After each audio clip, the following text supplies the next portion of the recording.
దేవా నా మొరవినవా, నా ప్రార్థన ఆలకించవా. నా పాపం నన్ను తరుమగా,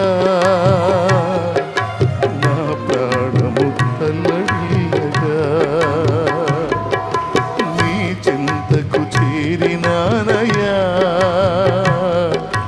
నీ శరణి కోరినానయ్యా. నీ చింతకు చేరినానయ్యా,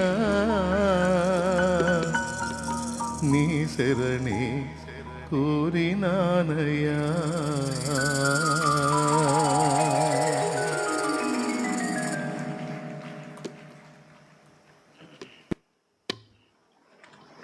ప్రైజ్ లార్డ్, హల్లెలూయా. దేవుని వాక్య ధ్యానంలోకి వెళదాం.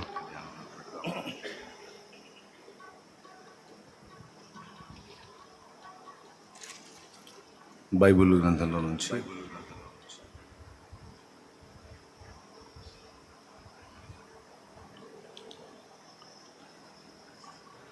ఒక వచనాన్ని చదువుకుందాం మనం.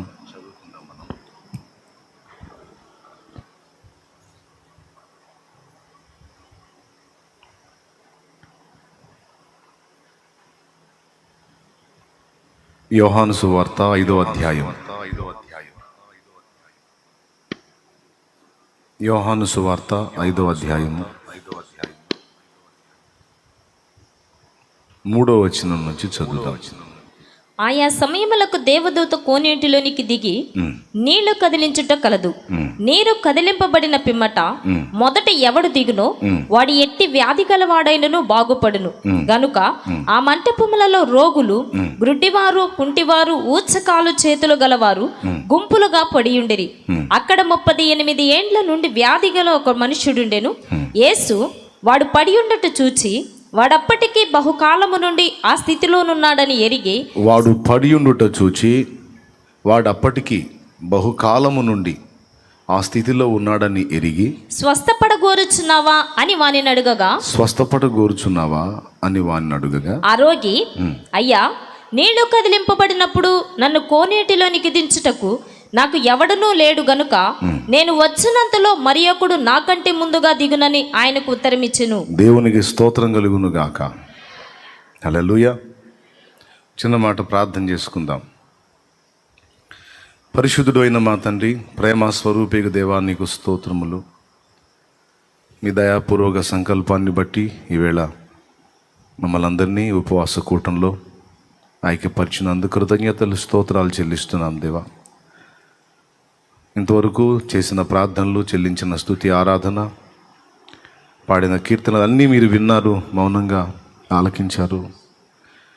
మాకు అసలు ఏ అర్హత, యోగ్యత లేకపోయినా నీ కృపతో నీ కృపతో నీ కృపతో నీ రక్తమును బట్టి మమ్మల్ని కనికరించారు.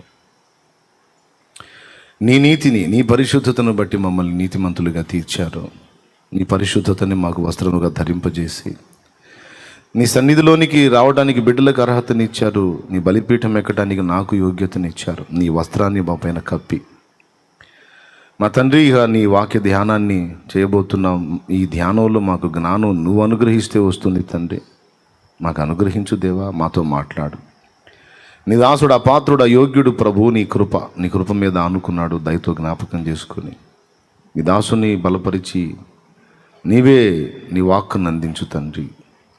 క్షమించు దేవా, దోషములు, అతిక్రమములు, మాటలు, చూపులు, తలంపులు, ఆలోచన, హృదయాలోచనలు, సమస్త చర్యలలో ఉన్న పాపము, ఈ ఘడియ వరకు, ఈ క్షణం వరకు జరిగిన ప్రతి అపరాధమును నీ కృపతో క్షమించి నీ రక్తముతో కడిగి శుద్ధి చేసి నాయన నూతన పరిచి క్రొత్త తైలముతో అభిషేకించి వాడుకో. నీ స్వరమునే వినబడి చేయమని యేసు ఘననామమున ప్రార్థించి వేడుచున్నాము తండ్రి. ఆమేన్, ఆమేన్. బైబిల్ గ్రంథంలో ఈ సన్నివేశం దాదాపు తెలియని వారు ఉండరని నా అభిప్రాయం.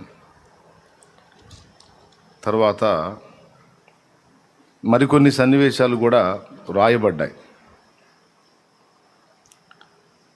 లూకా సువార్త 13వ అధ్యాయంలో 10వ వచనంలో, విశ్రాంతి దినమున ఆయన యొక్క సమాజ మందిరంలో బోధించుచున్నప్పుడు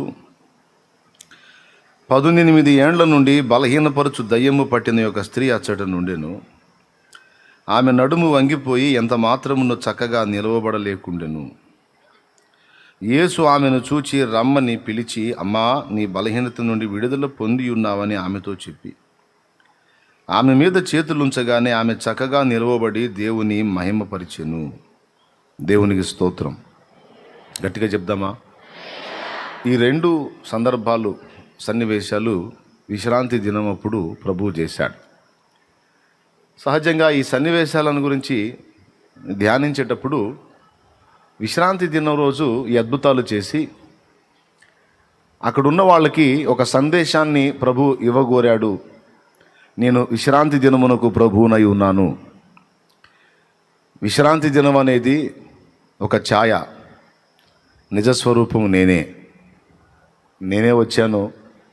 ఇక నా యందు విశ్వాసం ఉంచువాడు, నన్ను ఆశ్రయించువాడు విశ్రాంతి పొందుతాడు అనే పాఠం వాళ్ళకి అర్థం కావడానికి ఈ విశ్రాంతి దినాన్ని ఆయన కొన్నిసార్లు స్వస్థపరచడం కోసం వాడినట్లు మనకు లేఖనం ఉంది. ఆ ఒక్కటే కాకుండా మనం కొంచెం ధ్యానిస్తే మరికొన్ని సంగతులు మనకి బహిర్గతం అవుతాయి. అదేంటంటే, ఒకళ్ళదేమో 38, ఒకళ్ళదేమో 18.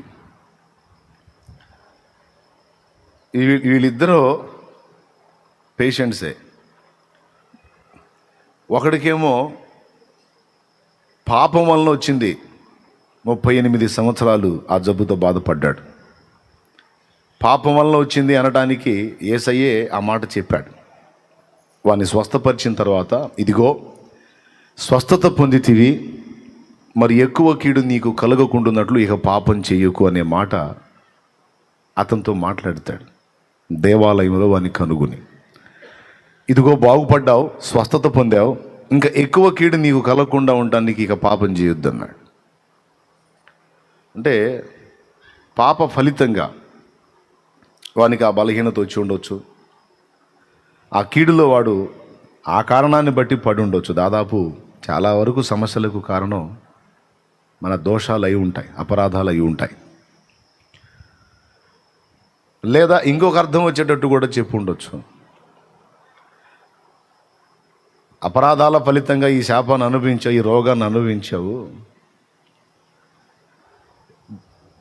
పాపంలో కొనసాగితే, పాపం ఇంకా మిక్కుటమైతే మరి ఎక్కువ కీడు అంటే శాశ్వత నరకానికి వెళ్ళాల్సి ఉంటుంది బాబు.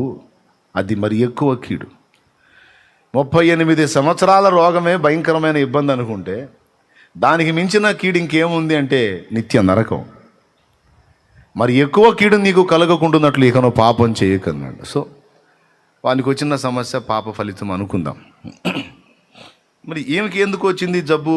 18 ఏళ్ల జబ్బు అంటే ఈమెకు దయ్యము ద్వారా వచ్చింది. వానికేమో అపరాధ ఫలం. 38 సంవత్సరాలు అల్లాడిపోయాడు ఆ జబ్బుతో, కూర్చున్న చోట నుంచి కదలలేక. ఈమెమో 18 ఏళ్ళు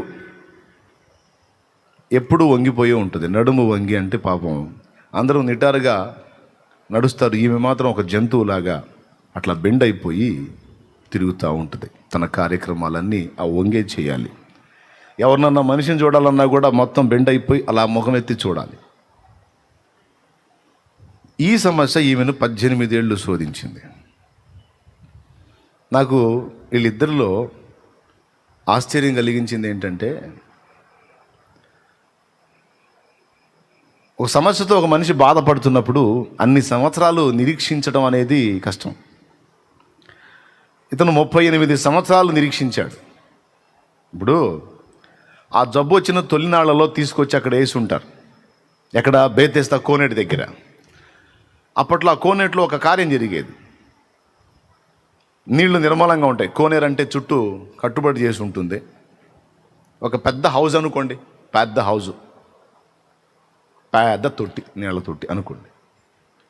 స్తోత్రం చెప్తారా ఒకసారి అందరూ కలిసి? గట్టిగా గట్టిగా చెప్తారా? ఇంకొకసారి చెబుతారా? పెద్ద హౌస్, దాని చుట్టూ 5 మంటపాలు ఉన్నాయి. ఆ మంటపాల్లో ఊచకాలు చేతులు గల వాళ్ళు, నానావిధ జబ్బుల చేత బాధపడుతున్న వాళ్ళందరూ కుప్పలు కుప్పలు గుంపులు గుంపులుగా ఉంటారు. అక్కడ పేషెంట్లు అందరూ అక్కడ చేరుతారు. ఎందుకంటే ఆ నీళ్లు చూస్తూ ఉండగానే దేవదూత వచ్చి ఆ నీళ్లను కదిలించడం అనేది జరుగుద్ది. అంటే చూస్తూ ఉండగానే ఆ నీళ్ళు ఒక్కసారిగా ఎవరో మనిషి కానీ కదిలించినట్టు అలా కదులుతాయి అన్నమాట నీళ్ళు. ఈ జబ్బుతో ఉన్నాళ్ళు ఆ నీళ్ళకెళ్ళే కనిపెట్టుకొని ఉండాలి. ఎటు కనిపెట్టుకొని ఉండాలి? ఆ నీళ్ళకెళ్ళే కనిపెట్టుకొని ఉండాలి. ఎంతసేపు అని చూస్తారండి? 9 గంటలకి అని టైం తెలిస్తే ఆ 9ంటికి అప్పటిదాకా వేరే కార్యక్రమాల్లో ఉండి ఆ 9ంటికి అందరూ అలా చూడొచ్చు. పర్టికులర్ టైం తెలియదు. అది నైట్ కావచ్చు, పగలు కావచ్చు, మధ్యాహ్నం కావచ్చు, సాయంత్రం కావచ్చు, తెల్లవారుజాము కావచ్చు. ఒకటి, నీళ్లు మాత్రం కదులుతాయి, శబ్దం వచ్చేస్తుంది. దూత నీళ్ళను కదిలించినప్పుడు నీళ్లు కదులుతాయి. అప్పుడు ఏం చేయాలంటే వెంటనే ఆ నీళ్ళలో దూకేసేయాలి. ఎవరైతే మొదట అందులో దూకుతారో వాడు ఎట్టి వ్యాధి గల వాడైనా స్వస్థత పొందుతాడు. ఓకే, ఇప్పుడు సంవత్సరాల నుంచి కాచు కూర్చున్నారు ఆ కోనేటి చుట్టూ. ఈ మంటపాల్లో వాన వచ్చినా, వరద వచ్చినా, గాలి వచ్చినా, ఎండ వచ్చినా మంటపాల్లోనే అందులో కూర్చుంటారన్నమాట. నీడ కోసం, ఈ పేషెంట్స్ కోసం వేసినట్టున్నారు. ఇది జబ్బు వచ్చిన తొలి రోజుల్లో తీసుకొచ్చి అక్కడ వేశారు. జబ్బుల్లో చాలా రకాలు ఉన్నాయి, కానీ ఇతనికి వచ్చిన జబ్బు తానున్న స్థానం నుంచి లేచి అటు ఇటు తిరగలేడు, తన పని తాను చేసుకోలేని స్థితిలో ఉన్నాడు. ఆ జబ్బు తన కళ్ళ ముందు ఎన్నోసార్లు దూత నీళ్లు కదిలించడం, ఎంతోమంది రోగులు అందులో పడి బాగుపడి వెళ్ళిపోవటం చూశాడు. వీళ్ళు ఏం చేశారంటే తెచ్చిన వాళ్ళు మరి బంధువులు తెచ్చారో, స్నేహితులు తెచ్చారో, శ్రేయోభిలాషులు తెచ్చారో, ఊళ్ళో వాళ్ళు తెచ్చారో, తెచ్చి వేసారట. తేటానికైతే తెచ్చారు. జబ్బు అతను కలిగి ఉన్నాడు కాబట్టి అతను ఏదో బాధ, ఆ నిరీక్షణ, బాగుపడాలనే ఆశ అతనికి ఉంటుంది. ఈ మిగిలిన వాళ్ళకు ఉంటుందా? ఏదో రోగం వచ్చిన తొలి రోజుల్లో కొంచెంసేపు ఇప్పుడు బాధ, ఇబ్బంది పడతారు. అయ్యా నీకు వచ్చింది ఏందయ్యా ఈ మాయదారి రోగం, అమ్మా నీకు వచ్చింది ఏందమ్మా ఈ పాపిష్టి రోగం అని ఏదో 4 రోజులు ఏడుస్తారు. వాడు కొంచెం ఓదార్పు, జబ్బు పొందినవాడు కొంచెం ఓదార్పు పొందుతాడు. ఇక నెలల సంవత్సరాలు ఎడుతారింది. నీకు వచ్చింది ఏందమ్మా, నీకు వచ్చింది ఏందయ్యా అని ఎడుతారింది. పక్షవాతం వచ్చిందనుకో, పక్షవాతం వచ్చిన 4 రోజులు భార్య ఏమంటుంది? 4 రోజులు కూడా కాదు, ఒక 2-3 వారాలు నా దేవుడమ్మా అసలు నన్నేం చేయలేదమ్మా, ఏం కష్టపెట్టలేదమ్మా, నీకు వచ్చింది ఏంది అయ్యో అని ఏడిసింది. ఎన్ని రోజులు ఏడిసిద్ది? 2 వారాలు ఏడిసింది, 3 వారాలు ఏడిసింది. మహా ప్రేమ కలిగిన భార్య 1 నెల ఏడిసింది. ఈ 4 రోజులకి వీడికి సేవ చేసి సాలిపోయింది. ఇక కూర్చొని ఇక అంత బెడ్ మీద కూర్చుంటాడు. ఇక అన్ని సమస్తము ఆమెకి ఎన్ని కార్యాలు ఆమె చేసుకుంటుందో అన్నీ అయ్యగారికి చేయాల. ఆకలే అంటాడు, తెచ్చి అన్నం పెట్టాలా. నీళ్ళు అంటాడు, తెచ్చి నీళ్ళు ఇవ్వాల. ఇక కష్టపడి చాకరీ చేసుకొచ్చి పైసలు సంపాదించాలా, అన్ని ఏర్పాటు చేయాలా. ఇతనికి ఏది తక్కువ కాకుండా చూసుకోవాలి. ఇక్కడ చేసి ఇక్కడ చేసి ఒక 4 రోజులకి తర్వాత ఇక ఆటోమేటిక్ ఎంత ఊర్పు గల భార్య కూడా డైలాగ్ మారిపోయింది. ఒక 1.5 నెలల ఫస్ట్ నెల వరకు ఏం చేసింది? ఏడిసి సేవ చేసింది. ఇక 1 నెల తర్వాత ఏం జరిగిద్ది? ఓ భక్తుడు అంటాడు ముక్కుడు బయలుదేరిద్దని. ముక్కుడు అంటే తెలుసా? ఏమమ్మా అన్నాడు అనుకో, ఇదిగో ఏం చేస్తున్నావు? మంచినీళ్ళు వస్తున్నాళ్ళు ఉండవయ్యా. ఒక 1 నెల 15 రోజుల పాటు, 15 రోజులు ముక్కుడు, తర్వాత సణుగుడు. ఎక్కడా? అని అంతటితో ఆకుండా నా కర్మ ఏనాడు చేసుకున్న పాపము, ఏనాడు చేసుకున్న దౌర్భాగ్యమో ఇది అని అక్కడ సణుగుతూ ఉంటుంది. ముక్కుడు సణుగుడు, తర్వాత ఇక తిట్టుడు బయలుదేరిద్ది. 2 నెలలు దాటిన కాడి నుంచి ఇక 3వ నెలల దగ్గర నుంచి తిట్టుడు బయలుదేరిద్ది. అమ్మా అన్నాడు అనుకో, కుక్కల మీద, ఎలకల మీద, పిల్లుల మీద పెట్టి ఇక తిట్టడం బయలుదేరిద్ది. ఇదిగో ఛాయ్ నీ పిల్లి జావా, నీ దినం చేయ, నా పాలిట పడ్డావేవే, ఎక్కడ దాపురించేవే, నా ప్రాణాన్ని తినేస్తున్నావు, నువ్వు సావనన్నా సావట్లేదు, పాలన్నీ పాడు చేస్తున్నావు కదా, నీ దినం చేయ, నీకు పిండం పెట్ట. అమ్మా నన్ను కూర్చొనియట్లేదు, నిలబడినట్లేదు, నా ప్రాణం తోడేస్తున్నావు కదే, నీకు శ్రాద్ధం పెట్ట. వాడికి అర్థమైంది మంచంలో ఉన్నవాడికి, ఇవన్నీ పిల్లి కాదు నాయ అని. ఏం చేస్తాడు ఇక, ఎన్ని చేసినా చేసేది ఏం లేదు. ముక్కుడు అయిపోయి సణుగుడు అయిపోయి ఇక తిట్టుడు బయలుదేరిద్ది అన్నమాట. ఇది పరిస్థితి లోకంలో. సమస్య వచ్చిన ఆరంభంలో చూపే ప్రేమ కొంతకాలం తర్వాత చూపకపోవచ్చు. కొంతమంది ఉంటారు, అందరూ అట్లా ఉంటారని నేను చెప్పను, కానీ కొంతమంది ఉంటారు బాగా ఓర్పు ఎక్కువ ఉన్నోళ్ళు. వాళ్ళు ఇంకొన్ని నెలలో, ఎంత మంచోళ్ళైనా సరే మరి వాళ్ళకి విసుగే కదండి. ఇప్పుడు ఇన్ని మాటలు చెప్తున్నా, నాకు కూడా విసుగు ఉంటుందిగా. ఇప్పుడు నేను ఇటుపక్క ప్రార్థన చేస్తుంటాను, ఇటుపక్క ఈ సొక్క పట్టుకుని లాగుతుంటుంది ఒక ఆమె, అయ్యో అయ్యో అన్నాడు. వస్తాను కోపడవాకయ్యా, 2 మొక్కలు నేను చెప్పి, నేను ప్రార్థన చేస్తున్నాగా, ఇక్కడ ప్రార్థన చేస్తున్నాగా, ప్రభా ఈ బిడ్డల్ని దీవించిందన్న, దీవించి ప్రభు అని ఇంకొక తలకాయ వచ్చిందా ముందుకి, ప్రార్థన చేస్తాను మళ్ళీ లాగిద్ది. నువ్వు ఇద్దరికే ప్రార్థన చేస్తున్నావు, ఇంకొకటి కూడా చేస్తున్నావు అని మళ్ళీ లాగిద్ది, అయ్యో అయ్యో అని. ఇక నాకు ఏం అనలేక, మీరు ఆగండి, నువ్వు చెప్పు నీ సంగతి ఏం చెప్పండి. చినిగేటట్లు లాగుతారు చొక్కా, యాడ లాగుతారు, యాడ ఊడిపోతాయి బొత్తలు అనిపించి.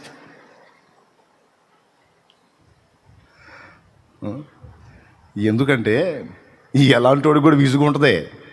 ఇప్పుడు కష్టపడి సేవ చేస్తున్నారు, మీ భార్యకో భర్తకో పిల్లలకో తల్లుకో ఎవరికో చేస్తున్నారు, విసుగు ఉంటుంది. పాపం వీడికి జబ్బు వచ్చింది, ఆ జబ్బును బట్టి తెచ్చి అక్కడ వేశారు అంటే ఎక్కడ నయం కాల, ఇక్కడే ఏదైనా జరిగితే మానవాతీతమైన ఒక అద్భుతం జరిగితే తప్ప వీడు బాగుపడడం తెచ్చి ఆడ వేశారు. 4-5 రోజులు కనిపెట్టుకున్నట్టున్నారు, ఏదన్నా దోత వచ్చి నీళ్ళు గెలిస్తే అయితే వేసేద్దాం అందులో అని. 10 రోజులు కనిపెట్టారు, వారం కనిపెట్టారు, నెల కనిపెట్టారు, మొత్తానికి పాపం వాళ్ళకి విసుగు పుట్టిందో వెళ్ళిపోయారు.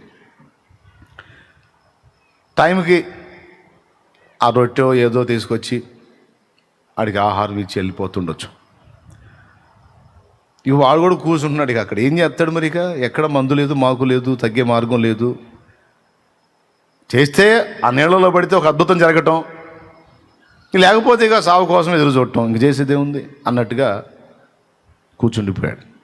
కానీ 38 సంవత్సరాలు అతని హృదయంలో దేవుని కార్యం పట్ల ఉన్న నిరీక్షణ, దాని కొరకు అతను కనిపెట్టిన తీరు, నాకు అది ఎన్నిసార్లు చదివినా ఆశ్చర్యాన్ని కలిగించింది. సహజంగా మనమైతే ఏం చేస్తాం తెలుసా, చూస్తాం, మన వాళ్ళు తీసుకొచ్చి ఆడేస్తారు కదా, 1 నెల రోజులు 2 నెలలు 3 నెలలు చూసి ఆటోమేటిక్ ఇంటికి ఫోన్ చేస్తుంటాం, బాయ్ ఇదేదో అయ్యేటట్లేదు కానీ నన్ను తీసుకెళ్ళండి రా, నన్ను తీసుకెళ్ళండి. 6 నెలలు, బాయ్ నన్ను తీసుకెళ్ళండి రా, ఏందిరా నన్ను ఇక్కడే సమాధి చేసేటట్టున్నారు. ఒకవేళ వాడు యవన ప్రాయంలో ఆ సమస్య వచ్చి ఉంటే మిడిమేళానికి నడమంత్రానికి, కొంతమంది మిడిమేళంగా నడమంత్రం ఊరేగుతుంటారు. ఆ మిడిమేళం నడమంత్రంగా ఊరేగుతున్న వాళ్ళని చూసి పెద్దోళ్ళు చెబుతానే ఉంటారు, ఇది పోవటానికే రని కరే, పోవటానికే ఇది, ఆ మిడిమేళం అంత నడమంత్రం పనికిరాదురా, కాస్త ఆగయ్యా తగ్గయ్యా అంటుంటే ఒక్కొక్కడు ఆగడం, మహానడమంత్రంగా పరిగెత్తుంటాడు, దెబ్బతింటాడు. ఒకవేళ వీడు యవన ప్రాయంలో ఆ సమస్యను ఎదుర్కొంటే ఫ్యామిలీ మెంబర్స్ వాళ్ళ కబురు పెట్టుకుంటాడు, ఏది మనమైతే ఆ పొజిషన్లో ఉంటే ఆడ కబురు పెట్టలా. కొంతకాలం వాళ్ళు వచ్చారు, ఏదో చేశారు, చూశారు, ట్రై చేశారు, ఏం వర్కౌట్ కాలేదు. వాళ్ళు వచ్చి కాసుకున్నప్పుడు దోత వచ్చి నీళ్లు గదిలేచ్చట్లా. వాళ్ళు పోయినాక ఎప్పుడో 2 రోజులకో 3 రోజులకో 4 రోజులకో వారానికో 10 రోజులకో ఎప్పుడో వచ్చి ఆ నీళ్లు కదులుతున్నాయి. దూకినోడు ఎవడో ఒకడు బాగుపడుతున్నాడు. చాలా లాంగ్ ప్రాసెస్ అది. కానీ అందరూ ఎటు కనిపెట్టాలి? నీళ్ళకెళ్ళే కనిపెట్టాలి. ఎవ్వరు అంత ఓపిక పడతారండి చెప్పండి? 38 ఏళ్ళు రోగం నుండి బయటపడటానికి ఒకడు నిరీక్షించటం అనేది, విశ్వాసం ఉంచి అన్ని సంవత్సరాల తర్వాత కూడా ఇంకా కార్యం జరిగిద్ది అని ఒకడు కాచుకోవటం, కనిపెట్టుకోవటం అనేది చిన్న విషయం అని మీరు అంటారా? అక్కడి నుంచి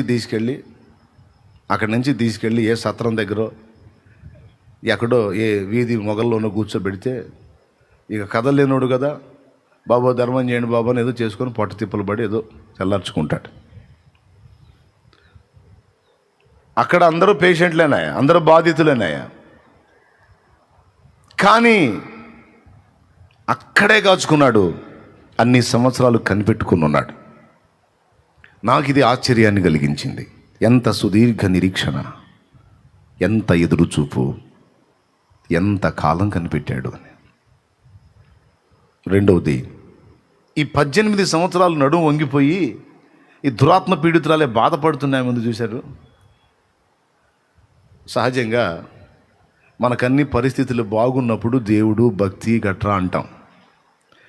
మనం ఊహించని పరిణామాలు మన జీవితంలో జరిగి మనం అనుకోని చేదైన పరిస్థితులు మన బ్రతుకుల్లో వస్తే భక్తిని లక్ష్య పెట్టం. కొంతమంది డైరెక్ట్గా అనేస్తారు కూడా. ఏంటి దేవుని సన్నిధికి రావచ్చు కంటే ఏం చేశాడు దేవుడు? ఉన్నాడా దేవుడు?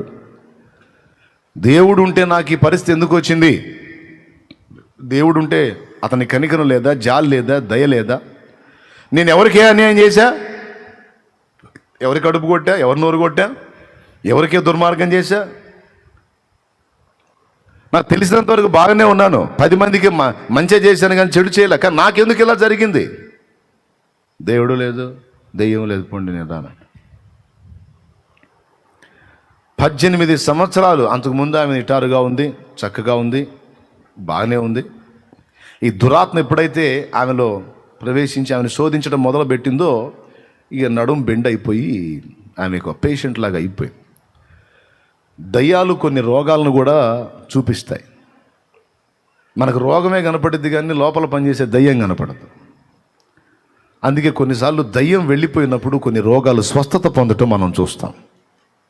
దేవునికి స్తోత్రం, హల్లెలూయా. తెలుసా మీకు దయ్యాలు రోగాలు కలిగిస్తాయని? మార్కు సువార్త 9లో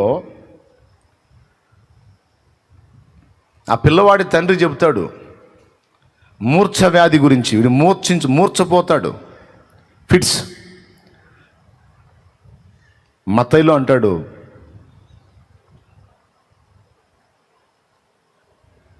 లూకాలో కూడా ఈ ప్రస్తావన దొరుకుతుంది మనకి. చాంద్ర రోగం అనే మాట వాడతాడు. దేవునికి స్తోత్రం కలుగును గాక. చాంద్ర రోగం, ఫిట్స్ వ్యాధి. దయ్యము వానికి వచ్చినప్పుడు మూర్ఛను చూపిస్తుంది, ఫిట్స్ జబ్బు చూపిస్తుంది. అది ఇక్కడ దయ్యము ఈమె నడుము వంగిపోయేటట్టుగా, ఏమేంటి ఏదో వెన్నెముక సమస్య, వెన్నుపూస సమస్య, ఆ సమస్య, ఈ సమస్య అన్నట్టుగా. కానీ వాస్తవంగా దురాత్మ. కనపడుతున్న జబ్బును బట్టి దాని కారణాలు ఏంటి, వైద్యం ఏంటనేది వెతుక్కుంటాం సహజంగా. మొదట మనం ఆలోచించే జబ్బు ఏందని. కానీ కొన్ని జబ్బులు, కొన్ని రోగాలు దయ్యాల వల్ల కూడా కలుగుతాయని బైబిల్ స్పష్టంగా సాక్ష్యం ఇస్తుంది. అర్థమైందా? కొన్ని రోగాలు. అలాగే పౌలు శరీరంలో ఉన్న ముళ్ళు సాతాను దూత అని వాడాడు. బలహీనతను గురించి మాట్లాడుతూ తనకున్న బలహీనత అపవాది యొక్క దూత, సాతాను యొక్క దూతగా అది నా శరీరంలో ఉంచబడింది. నేను బలహీనుడిని అయ్యాను. బలహీనుడు అంటే శారీరకంగా, ఆత్మీయ జీవితంలో కాదు. ఆత్మీయ జీవితంలో పౌలు పరిశుద్ధ పౌలు. భౌతికంగా బలహీనుడయ్యాడు. ఆ ముళ్ళు, ఆ బలహీనత నా దగ్గర నుండి తొలగిపోవాలని నేను ముమ్మారు ప్రభువుని వేడుకుంటుని, అందుకైనా బలహీనత ఎందే నా శక్తి పరిపూర్ణమగుచున్నదని ఆయన నాతో అన్నాడు. సాతాను అనేవాడు ఉంటే వాడు పెట్టే ముళ్ళు అన్నమాట రోగం. అన్ని రోగాలు అలా అయి ఉండకపోవచ్చు, కొన్ని రోగాలు మాత్రం దయ్యం వల్ల కూడా వస్తాయి అనేది మీరు గుర్తిస్తే చాలు. పాయింట్కి వస్తా. స్తోత్రం చెప్పండి అందరూ ప్రభువుకి, గట్టిగా చెప్పండి. అయితే ఇప్పుడు కొద్ది రోజులు మనం సమస్యను ఎదుర్కొని బాధపడితేనే దేవుని మీద విరక్తి వచ్చి దేవుడు లేదు ఏం లేదంట. కానీ 18 సంవత్సరాలు అదే జబ్బుతో బాధపడుతున్న ఈమె యేసు ప్రభుని ఎక్కడ కలుసుకుంది? ప్రభు ఈమెను ఎక్కడ చూశాడు? సమాజ మందిరంలో చూశాడు. సమాజ మందిరంలో ఏం జరుగుతుందో మీకు తెలుసు. యూదుల సినగోగులో ఏం జరుగుతుంది? దేవుని ధర్మశాస్త్రం బోధింపబడుతుంది, దేవుని వాక్యం ప్రకటింపబడుతుంది. పౌలు సమాజ మందిరాల్లో, అంటే యూదులు గ్యాదరై వాక్యాన్ని ధ్యానించేటువంటి సమాజ మందిరాల్లో పౌలు ప్రకటించి తర్కించాడు. ఆయన రబ్బూనీలు బోధిస్తారన్నమాట, బోధకులు బోధిస్తారు. ప్రభువారు కూడా సమాజ మందిరాల్లో బోధించాడు. ఏంటి సమాజ మందిరంలో జరుగుతుంది అంటే దైవభక్తి కార్యక్రమమే, దేవుని వాక్యము ప్రకటింపబడుతుంది. ఈమె నిరీక్షణ చూసారా? 18 సంవత్సరాలు ఆ జబ్బుతో ఉండి కూడా ఇంకా దేవుని వదలలేదు, దేవుని యందు నిరీక్షణ కోల్పోలేదు, దేవుని సన్నిధిని వెతకటం మానలేదు, దేవుని వాక్కు వినబడే సమాజ మందిరానికి వెళ్ళటం మానలేదు. దేవుని కనికరము ఈరోజు కాకపోతే రేపు, రేపు కాకపోతే ఎల్లుండి, ఎల్లుండి కాకపోతే వచ్చే సంవత్సరం అయినా సరే ఆయన కనికరం నా మీదకి వస్తుంది అని విశ్వాసంతో కనిపెట్టుకుని దేవుని సన్నిధిని వెతుకుతానే ఉంది.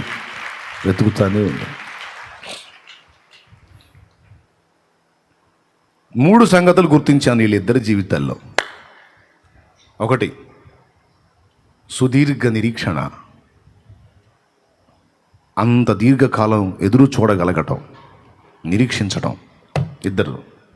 2, ఏనాటికైనా నా పరిస్థితి మారి తీరుతుంది అనే తిరుగులేని విశ్వాసం.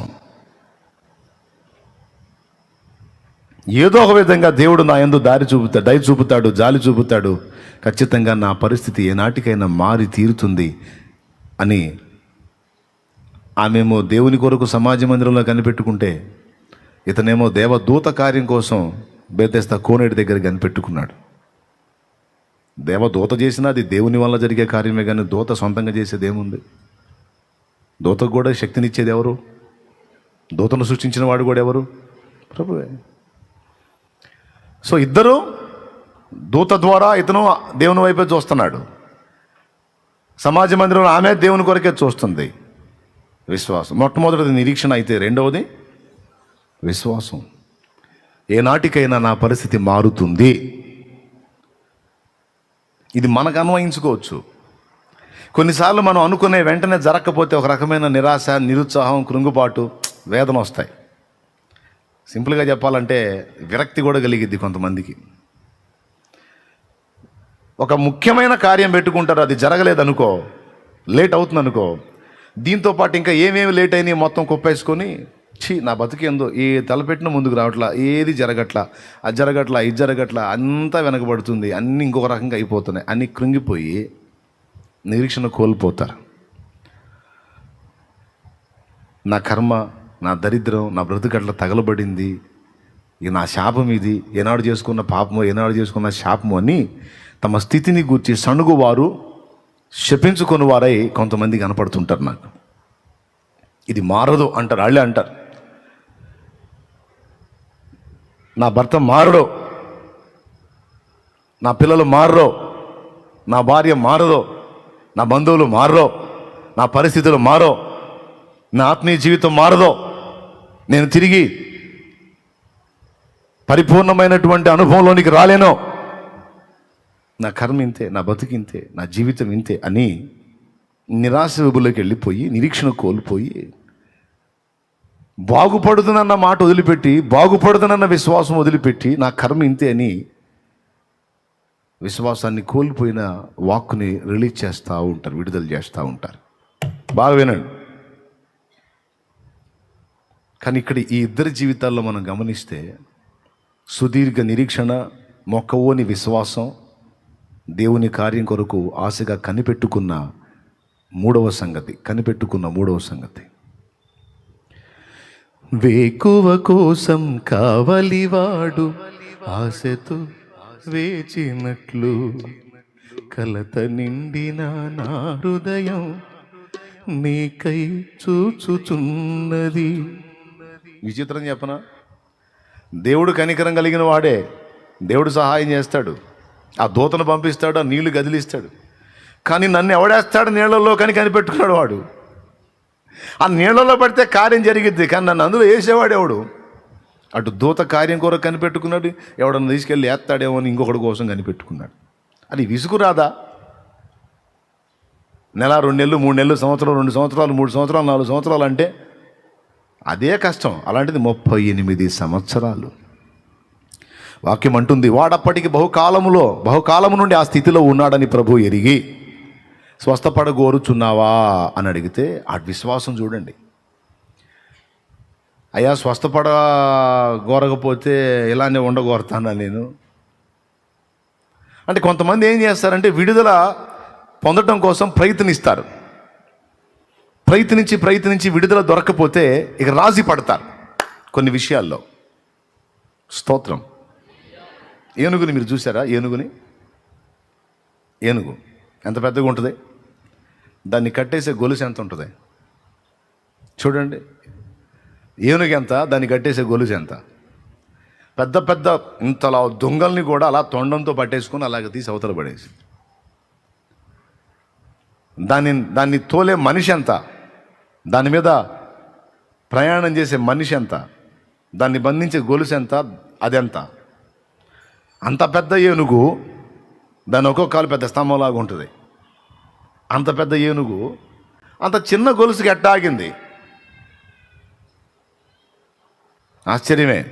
ఒక్కసారి కాలు సరిగ్గా ఇలా అందంటే వాడు చెట్టు కట్టేసినా సరే గొలుసు తెగిపోవటం లేదా చెట్టు పడిపోవటం జరిగిద్ది. అంత బలం. గజబలం అంటే ఇక ఊహించుకోండి మీరు. ఇక ఏనుగు బలం. ఎవరినైనా బలవంతుణ్ణి పోల్చాలంటే 1000 ఏనుగుల బలం అంటారు. సో అతిపెద్ద బలానికి ఏనుగు ఒక సూచనగా ఉంటుంది. అలాంటి ఏనుగు చిన్న గొలుసుకి ఎలాగా కంట్రోల్ అయిపోతుంది? ప్రభువుకి స్తోత్రం. హల్లెలూయా. మావటివాడి చేతిలో ఉన్న అంకుశం ఎంత? ఏనుగును తోలేవాడిని మావటివాడు అంటారు. మావటివాడి చేతిలో ఉండేది అంకుశం. ఒక పక్క రింగు తిరిగి ఉంటుంది, బడిసెలాగా ఉంటుంది, ఈటలాగా ఇంతే ఉంటుంది. అది అంత చిన్నదే. దాంతో సరిగ్గా వాడు పొడిస్తే దానికి చిన్న గాయం అయిద్దేమో కానీ ఏం కాదు. కానీ ఆ తొండం తీసుకొని కొట్టింది అనుకో, మళ్ళా అప్పగింతలు చెప్పుకోవడానికి ఇంక మాట కూడా ఉండదు. ఆ అంకుశంతో 20 సార్లు పొడిచినా దానికి ఏదో చిన్న చిన్న గాయాలు అవుతాయి తప్ప దానికేం కాదు, ప్రాణం పోదు. మావటివాడు పర్సనాలిటీ ఆడా, ఏనుగాడా? గొలుసాడా, ఏనుగాడా? మావటివాడి చేతిలో ఉన్న అంకుశం ఆడా, ఏనుగాడా? అంకుశం మొత్తం కలిపి దాని తోకంత ఉండదు. స్తోత్రం. కానీ చాలా చిన్నమైన ఈ మూటికి ఎట్లా కంట్రోల్ అవుతుంది? అంత పెద్ద ఏనుగు అంటే మన వాళ్ళు సైంటిఫిక్గా చెప్తారు, ఏనుగు కంటికి మనం చాలా పెద్దవాళ్ళ కనపడతామని. కోర్స్ అయితే అయి ఉండొచ్చు, అది వేరే సంగతి. ఎందుకంటే వాళ్ళు పరిశోధన చేసి చెప్పారు, మనం చేయలేదు కాబట్టి మనం నమ్మలేం. మనకు కూడా చూపిస్తే ఇది ఎలా ఉంటుంది అంటే అప్పుడు నమ్ముదాం. నేషనల్ జియోగ్రాఫిక్ ఛానల్ పెట్టుకొని నీకు వెతుక్కోవాలా దాని గురించి ఏం చెప్పారని. సో అది పక్కన పెట్టేద్దాం. అసలు ఇంకొక స్పష్టమైన కారణం చెప్తాను. ఏనుగుని ఏం చేస్తారంటే పసిప్రాయంలో తీసుకొస్తారు కదా, దాన్ని పసిప్రాయంలో తెస్తారు. పెద్దవాటిని కూడా కంట్రోల్ చేయడానికి ట్రై చేసేవాళ్ళు ఉన్నారు కొంతమంది. అది పెద్ద సాహసంతో కూడుకున్న పని. ఏనుగు పిల్లల్ని పట్టుకొస్తారు. అది చిన్న దశలో ఉన్నప్పుడు దాన్ని గొలుసు పెద్దగా ఉంటుంది, తెంచుకోలేదు. అంకుశం కూడా దానికి పెద్దగా అనిపిస్తుంది, ఆ గాయం కూడా బాగా ఇబ్బంది కలిగిస్తుంది. తర్వాత మనిషి కూడా దానికి పెద్దగా కనపడతాడు. అది ఏనుగు పిల్ల పర్సనాలిటీ. అది స్క్రీన్ మీద మీకు కనపడుతుంది చూడండి, ఏనుగు పిల్ల పర్సనాలిటీ. అది మనిషి ఎంత ఉన్నాడు, ఏనుగు ఎంత ఉంది, పిల్ల. ఓకే, అప్పుడు కట్టే ఆ గొలుసులా తెంచుకోలేదు. అది దాని ఆరంభం. స్టార్టింగ్లో ట్రై చేస్తుంది తెంచుకోవడానికి, అది రాదు. అంకుశం యొక్క గాయం దాన్ని నొప్పి పుట్టిస్తుంది. మనిషి కూడా దానికి పెద్దగా కనిపిస్తాడు. ఇక ఈ అలవాటు చొప్పున కొద్ది రోజులు ట్రై చేసి చివరికి ఏం చేసి తెలుసా, ఏనుగు రాజీ పడిద్ది. ఇక ఎంత ట్రై చేసినా నేను ఇంతే అని రాజీ పడిపోయింది. రాజీ పడిపోయి పోరాటం మానేసి ఆడు చెప్పినట్టు చేయటం మొదలుపెట్టింది. దానికి ఎంతో బలం పెరిగింది. ఎంత బలం పెరిగిందంటే, అది తెంచుకోవాలని నిజంగా పట్టుబడితే వాడు 20 గొలుసులు వేసినా సరే తుత్తునీలైపోతాయి, అడ్రస్ కూడా ఉండవు. కంట్రోల్ చేయడానికి వాడు అంకుశం తీసుకొని వస్తే వాడు అంకుశాన్ని గిరగిర తిప్పి నేలకేసి కొట్టిందంటే మళ్ళీ సప్పుడు కూడా ఉండదు. అంత బలం దానికి వచ్చింది, అంత ఆహార్యం దానికి వచ్చింది, అంత దేహం దానికి వచ్చింది. కానీ దాని జ్ఞాపకాల్లో, దాని మైండ్లో ఏది ప్రింట్ అయిపోయింది, నా బతుకింతే, నేను బయటపడలేను, నేను తెంచుకోలేను, నా వల్ల కాదు, కష్టం. కొంతమంది మనుషులు కొన్ని పరిస్థితులకి అలా రాజీ పడిపోతారు. బలహీనతలతో కొంతమంది అలా రాజీ పడతారు. ఇప్పుడా చాలా కాలం నుంచి తాగుతున్నాను నేను, దీని నుంచి బయటపడటం అసాధ్యం అంటారు. ఎందుకు అసాధ్యం? నువ్వు అలాగ అనుకుంటున్నావు. కానీ దాన్ని జయించగలిగే మనోనిగ్రహాన్ని దేవుడు నీలోనే ఉంచాడు. కొద్దిగా నువ్వు ట్రై చేస్తే తప్పకుండా నువ్వు ఎంత సీనియర్ త్రాగుబోతువైనా గెలవచ్చు. త్రాగుడు వల్ల కలిగే నష్టాలని నేను చెప్పను. త్రాగుడు వల్ల ఈ నష్టం కలిగిద్ది, త్రాగితే భార్య పిల్లలు ద్వేషిస్తారు, త్రాగితే అనవసరంగా తనులు తినాల్సి వచ్చి, త్రాగితే డబ్బులు పోతాయి, తాగితే లివర్ పోయిద్ది, అది పోయిద్ది, ఇది పోయిద్ది. ఈ సోదంతా నేను చెప్పేది ఎందుకు? తాగుబోతాడు తెలుసు ఆల్రెడీ. ఇంకా పెద్ద లిస్టు వాడే ఇస్తాడు నాకు ఇవ్వమంటే. త్రాగుడు వల్ల కలుగు నష్టములు అంటే వాడు రాసి ఇస్తాడు. ఎన్ని ఉన్నాయిరా బాబు, నీకు తెలిసినవి కొన్ని, పర్సనల్గా నేను అనిపించే ఇంకా కొన్ని ఉన్నాయి, ఎన్ని ఉన్నాయంట. ఇక్కడ త్రాగుడు వల్ల కలిగే నష్టాలు కాదు, బయట ఎట్టబడాలి, అది సమాధానం. ప్రతి మనిషిలో దేవుడు ఆశ నిగ్రహాన్ని, మనో నిగ్రహాన్ని, ఇంద్రియ నిగ్రహాన్ని కొంత ఏర్పరిచే ఉంచుతాడు. తెలుసా మీకు? లేకపోతే ఇప్పుడు ఈ ప్రపంచం ఇలా నడవదు. చాలా విషయాలు మనం చూడండి, మన చుట్టూ జరుగుతున్న వాటిని మన కళ్ళ ముందుకు అందుబాటులోకి వచ్చి చాలా విషయాల్లో కంట్రోల్ చేసుకుంటుంటాం. కోపాన్ని కంట్రోల్ చేసుకుంటాం. కొంతమంది నాకు చాలా కోపం అండి, నేను ఊరకనే కోపడతాను అంటాడు. ఎమ్మెల్యే దగ్గర పోయి కోపడతాడా? పక్కన వాళ్ళతో చెబుతాడు, నేను చాలా కోపిష్టి మనిషిని అండి, నేను చాలా కోపదారిని అంటాడు. ఎవడి దగ్గర నీ కోపం? నీ భార్య దగ్గర, నీ పిల్లల దగ్గర, లేకపోతే నీకు భయపడే వాళ్ళ దగ్గర నువ్వు కోపదారివి. పోలీసు వాడి దగ్గరికి పోయి నా కోపం ఏంది అని అనుకో, పట్టుకొని కొళ్ళబొడి చాడి పెడతాడు. అవునా కాదా? అంటే అక్కడికి పోయినప్పుడు వీడికి ఎలాంటి తత్వం అన్నా నిగ్రహించుకుంటున్నాడు. ఉందా లేదా? ఉందా లేదా? కొంతమందికి విసుగు ఉంటుంది. నా దగ్గరకు వచ్చినప్పుడు విసుగు నిగ్రహించుకుంటుంటారు కొంతమంది. ఎందుకంటే ఓ పట్టా నేను దొరకను కాబట్టి. పొద్దున్న వచ్చిన వాళ్ళకి ఒక్కొక్కళ్ళకి సాయంత్రం దొరికా నేను. ఈ పగలంతా ఎన్ని తిట్టుకుని ఉంటారు నన్ను. ఛీ,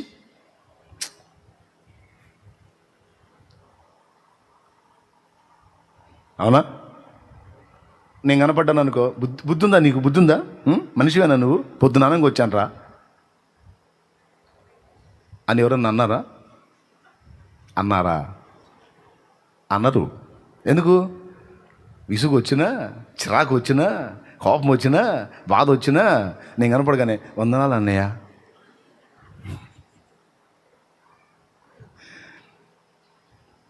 పొద్దునానంగా వచ్చాను అన్నయ్య. లోపల దుర్మార్గుడు నీ కనికరం లేదంటా. అప్పుడు ఇక పొద్దుననంగా వచ్చావు, అట్టయితే నా సోది కొడిగినా ఇక నేను చెబుతా, నాది నేను చెబుతా. నేను అటు పోయాను, ఇటు పోయాను, ఆడదిరిగాను, ఏడదిని, ఇప్పుడు దాకా అక్కడ నీ ఈ చేసి అవి చేసి వచ్చి ఇప్పుడు చేరానంటే, నీకు దగ్గర మ్యాటర్ నీకు కూడా ఉందా?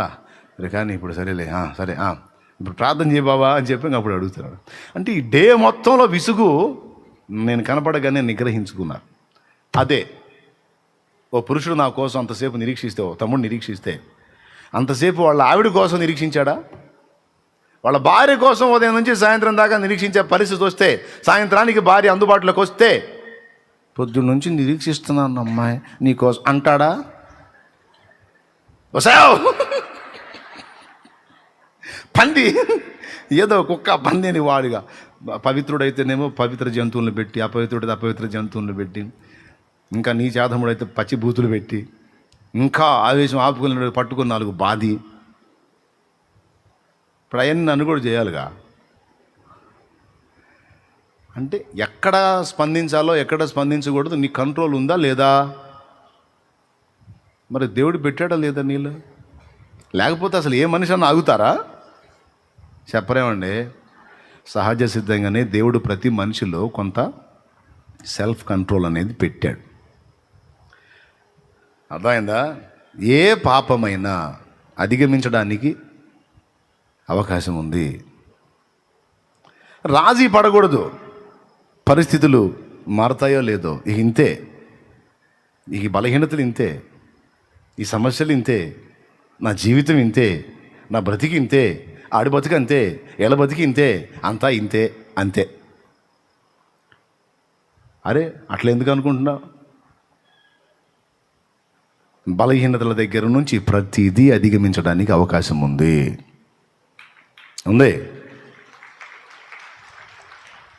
నీలో దేవుడు ఉంచినటువంటి ఆ మనోనిగ్రహాన్ని, ఆశా నిగ్రహాన్ని, ఇంద్రియ నిగ్రహాన్ని దేవుణ్ణి ఆశ్రయించి దేవుని ఆత్మ ద్వారా బలోపేతం చేసుకుంటే ఎంత బలహీనత, ఎన్ని సంవత్సరాల బలహీనత అయినా ఖచ్చితంగా జయించగలుగుతావు. నాకు తెలిసిన ఒక సోదరుడు ఉన్నాడు. సుమారుగా 30 సంవత్సరాల నుంచి విపరీతంగా తాగుతూ ఉన్నాడు. ఆయన త్రాగుడు అనే వ్యసనానికి బానిస అయిపోయాడు. ఒక ఇంట్లో ఆయన ఉండి ఇంటికి నిప్పు పెట్టుకున్నాడు. అది తగలబెడితే అందులో కలిసి కాలిపోవాలని తాగి హైవే రోడ్ల మీదకి వెళ్ళి వచ్చే లారీలను ఆపుతూ ఉంటాడు. ఆపుతామంటే మామూలుగా చేయి తాపడు. వచ్చే లారీ ముందు సడన్గా అడ్డొస్తాడు. ఎందుకు? సావాలని. తాగి. అలాంటి మనిషి. నేను వాళ్ళ ఇంటికి దగ్గర కోటను పెడితే నేను యేసయ్య పాట పాడుతుంటే ఆ పాటకి స్టెప్పులు వేస్తున్నాడు ఆయన. అది కూడా ఆయన ఎక్కడో దూరంగా ఉండేస్తే పర్లా, నా టేబుల్ దగ్గరికి వచ్చి అట్లా పక్కన నిలబడి ఎగురుతున్నాడు. అట్ట అంటున్నాడు.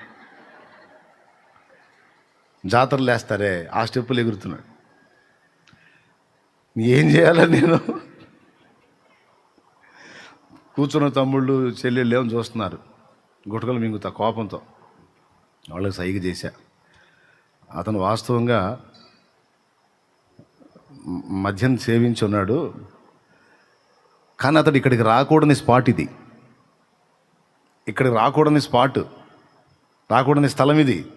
కానీ ఈ స్థలానికి వచ్చి ఎగురుతున్నాడంటే ఏర్పాట్లో ఉన్నాడు. కదిలించవాకండి, కోటం అయిపోనిండని ఆయన ఏమల్లా. బ్రదర్, అద్భుతంగా నాట్యం ఆడుతున్నావు, చాలా సంతోషం, అసలు నువ్వు ఎగురుతుంటే నాకు ఇంకా పాడాలనిపిస్తుంది, అయిపోయి నాకు పాడుకుందాం ఇద్దరు కూర్చొని కూర్చోబెట్టా. ప్రశంసించాను కదా. కూర్చున్నాడు. కూర్చొని చక్కగా దేవుని మాటలు విన్నాడు. ఆత్మలో కార్యం జరిగింది. కూటం అయిపోయిన తర్వాత ఇక స్టెప్పులు ఇలా సైలెంట్గా దగ్గరకు వచ్చాడు. నెత్తి మీద చేయించి ప్రార్థన చేశాను. అప్పుడు నోరు తెరిసి ఒక మాట అన్నాడు, ఈ త్రాగుడు నుంచి నేను విడుదల పొందాలనుకుంటున్నానయ్యా అన్నాడు. నిజంగా మనస్ఫూర్తిగా దాని నుంచి నువ్వు బయటపడాలని అనుకుంటున్నావా అని అడిగాను నేను. అవునయ్యా, బయటపడాలి అన్నాడు. నిజంగా కోరుతున్నావా? నిజంగా కోరుతున్నా. అట్లయితే రేపు స్నానం చేసి, పొద్దున్నే తలంటు స్నానం చేసి ఏమీ తినకుండా 3 రోజులు మజ్జిగ, మంచినీళ్ళు, ఏదన్నా డ్రింకు ద్రవ పదార్థంగా తీసుకొని పొట్ట ఖాళీ లేకుండా, గ్యాసు, ఎసిడిటీ లాంటివి ఫామ్ అవ్వకుండా కాస్త నీళ్ళతో నింపుకుంటూ లేదా ద్రవ పదార్థంతో నింపుకుంటూ, కొబ్బరి నీళ్ళు, బోండా నీళ్ళు ఉంటాయి కదా, హీట్ చేయకుండా లేత బోండా నీళ్ళు తాగితే చలవ, వేడి తగ్గుతుంది. అట్లాంటి ఏదన్నా తీసుకుంటా, ఒక 3 రోజులు కఠిన ఉపవాసం చేయగలవా అన్నా. 3 రోజులేగా, ఒక్కోసారి దీని రంజులో పడి వారాలు తినలేదు నేను, 3 రోజులు ఎంత ఉంటా పో అన్నాడు. నేను ఎక్కడికి పోయేది, నేను ఎక్కడే ఉన్నా, సరే ఉంటా అన్నాడు. నిజమే, ఈ మాట నిజంగా నువ్వు నెరవేర్చే పని అయితే నిజంగా నీకు మారాలంటే రేపొద్దున రమ్మన్నా. నిజంగా నేను తలకు పోసుకొని వచ్చాడు. ఉన్నానయ్యా ఈరోజు అన్నాడు. కన్ఫామ్, నువ్వు ఖచ్చితంగా విడుదల పొందుతావు అని చెప్పాను. ఇక ఆ రోజు నుంచి 3 రోజులు ఏమీ తినలా. మందిరంలో తిరుగుతున్నాడు, అయ్యా ప్రభువా నన్ను విడిపించంటున్నాడు, ప్రార్థన చేస్తున్నాడు, కూర్చుంటున్నాడు, లెగుస్తున్నాడు. ఎట్లా ఉంది అన్నాను. ఎట్లా అన్నా ఉన్నాయి అయ్యా, కొంచెం లాగుతుందిలే కానీ లాగినా నేనే ఇంకా గదిలేదు లేదు, ఒళ్ళంతా పట్టేస్తున్నట్టుందయ్యా అని. ఏం పర్వాలా, నువ్వేం వర్రీ కావద్దు, విడుదల వచ్చింది, నేను చెప్పినట్టు చెయ్యి. 3 రోజులు కఠిన ఉపవాసం చేసి అయిపోయిన తర్వాత ఇక నా దగ్గరికి వచ్చాడు. నువ్వు ఎన్ని సంవత్సరాల నుంచి తాగుతున్నావు? 30 సంవత్సరాల నుంచి తాగుతున్నాను. ప్రతిరోజు సాయంత్రానికి దాని వైపు ఆకర్షింపబడుతున్నావు కదా? అవును, ఆకర్షింపబడుతున్నాను. కానీ నీకు తెలుసా, నీ దగ్గర ఎంత పట్టుదల ఉందో నీకు తెలుసా? నీ దగ్గర ఎంత మొండితనం ఉందో నీకు తెలుసా? నీ దగ్గర ఎంత నిగ్రహ శక్తి ఉందో నీకు తెలుసా? ఈ 3 రోజుల్లో నీకు అర్థం కాలేదా? నువ్వు ఇంటికి వెళ్ళి అన్నం పెట్టు అంటే నీ భార్య పెట్టదా? నీ చేతి నిండా జేబు నిండా డబ్బులు ఉన్నాయి, నువ్వు హోటల్కి వెళ్ళి రుచికరమైన భోజ్యాలు తినలేవా? మార్కెట్లో బళ్ళు ఉన్నాయి, కొనుక్కొని తినలేవా? నీ చేతిలో డబ్బులు ఉన్నాయి, ఇంట్లో ఆహారం ఉంది, హోటల్లో ఉంది, మార్కెట్లో ఉంది, ఏది కావాలంటే తెచ్చుకొని తింటానికి డబ్బులు ఉన్నాయి, అన్నీ ఉన్నాయి. కానీ 3 రోజులు అన్నీ అందుబాటులో ఉన్నా టచ్ కూడా చేయకుండా, వాటికి వెళ్ళి కూడా చూడకుండా అలా నిలబడిపోయావంటే ఎంత మొండితనం ఉంది నీ దగ్గర, ఎంత పట్టుదల ఉందో చూడు. ఎక్కడ నువ్వు బానిసవయింది? ఇదే పట్టుదల దాని మీద చూపించన్నా, ఇదే మొండితనం ఇక దాని మీద చూపించు. ఏది నిన్ను బలహీనపరుస్తుంది దాని మీద చూపించు, ఆటోమేటిక్గా కంట్రోల్ అయిపోయిందని చెప్పాను. అతనిలో ఉన్నటువంటి ఆ నిగ్రహ శక్తి అనేది దేవుని సన్నిధిని ఆశ్రయించాడు గనుక దాన్ని దేవుడు తన ఆత్మ ద్వారా అభివృద్ధి చేశాడు. దేవుడు మనకు శక్తియు ఇంద్రియ నిగ్రహమును గల ఆత్మనిచ్చాను కానీ పిరిగితనము గల ఆత్మని లేదంటాడు కదా. తన ఆత్మశక్తి ద్వారా అతన్ని ఇంకా ఉజ్జీవింపజేశాడు. ఎందుకంటే హృదయపూర్వకంగా దాని నుంచి విడుదల పొందగోరాడు కనుక. ఎన్నేళ్ళ సమస్య అది? పెద్దగా చెప్పండి. 3 ఏళ్ళ? 13 ఏళ్ళ? కావాలని అడుగుతున్నారులే. 30 ఏళ్ళు ఇక దెబ్బకు పోయింది దరిద్రం వదిలి. ఇక అప్పటి నుంచి ఇప్పటిదాకా దేవుని కృపను బట్టి ఇక దాని జోలికి పోలా, చక్కగా దేవుని కృపలో అలాగా తన కుటుంబంతో వర్ధిల్లుతూ ఉన్నాడు. ఎందుకు ఈ మాట చెప్పానంటే, రాజీ పడకూడదు. ఏనుగు ఎట్టా రాజీ పడింది? చిన్నగా ఉన్నప్పుడు అవన్నీ దాన్ని ఆపినాయి, పెద్దగా అయినప్పుడు తెంచి అవతల పడేసి వెళ్ళిపోగలిగింది. కానీ ఆ చిన్నప్పుడు అనుభవాలనే మదిలో పెట్టుకొని దాన్ని అధిగమించే శక్తి దానికి వచ్చినప్పటికీ కూడా దాన్ని అధిగమించలేక అక్కడే బందీ అయిపోయి గొలుసులతో, అంకుశంతో, మావటివానితో రాజీ పడిపోయింది. మనకొక మావటివాడు ఉన్నాడు, సైతాను. వాడు గుచ్చే అంకుశం ఒకటి ఉంది మనల్ని కంట్రోల్ చేయడానికి. వాడు కట్టేసే సంఖ్యలు కొన్ని ఉన్నాయి, బలహీనతలు అనే సంఖ్యలు. వ్యభిచార పాపం, గుట్కా, కైని పాపం. కొంతమంది ఎంత మంచోళ్ళో కానీ ఏదో జామున ప్యాకెట్ తీసి చేతులు వేసి ఎట్టిట్టని దాన్ని బాగా అట్లా చేసి పర్సులో డబ్బులు పెట్టినట్టు పెడుతుంటారు, నోట్లో పక్కదాన్ని వేసి పడేశాడు. ఒక్కొక్కడికి ఒక్కొక్క టైపు సంఖ్యలు వేసి పడేశాడు. జోదం ఒక సంఖ్యలు అయిపోయింది కొంతమందికి. జోదం, ప్యాకాట జోదం, లాటరీ టికెట్ల జోదం, అదొక జోదంతో సమానం. లాటరీ టికెట్ల పిచ్చి ఎప్పుడో ఒకసారి తగిలిద్ది, ఓ 10 ఏళ్ళో, 4 ఏళ్ళో, 5 ఏళ్ళో. ఇక టికెట్ల మీద లచ్చలు మైండ్లో పెట్టుకోవటం, ఎక్కువ కొనటం, అదొక వ్యసనంగా మారిపోయింది. ఈసారి తగిలిది మొత్తం పెడుతుంటాడు. ఎవరెవరు ఏ బంధకాల్లో ఉన్నారో బందీలు అయిపోయి, క్రికెట్ బెట్టింగ్లో, సెల్ ఫోన్లో ప్యాకాట్లో, డ్రగ్స్, ఎవరెవరు ఏ గొలుసులతో కట్టబడ్డారో సైతానుగాడు కట్టాడు, పడేశాడు. దేవుడు అంటున్నాడు, ఒక్క దెబ్బతో నువ్వు తెంచి వేసుకోగలవు, ఎందుకంటే శక్తి నాది, బలం నాది. నువ్వు నిజంగా హృదయంలో తీర్మానం చెయ్యి. నువ్వు హృదయంలో నిజంగా నాకు వద్దు, ఇది నేను మానుకోవాలి అనే దృఢ నిశ్చయం చేయి, తర్వాత పని నేను చూసుకుంటా అంటాడు దేవుడు. దాని విషయంలో మళ్ళీ మెతకబెట్టుకోవద్దు. నాకు వద్దు అనేది పూర్తిగా నిశ్చయం చేసుకో, తర్వాత దాని నుంచి ఎట్లా విడుదల పొందాలో నేను చెప్తున్నాను. ప్రతి మనిషికి దేవుడు కృపనివ్వగలడు. సో ఈ సంఖ్యలు, కొంతమందికి సమస్యల సంఖ్యలు, రోగాల సంఖ్యలు, ఆ జబ్బని ఈ జబ్బని, ఇది తగ్గదంట, ఇది ఇప్పట్లో బోదంట, ఇది మామూలు జబ్బు కాదంట, అదంట ఇదంట, రోగాల సంఖ్యలు,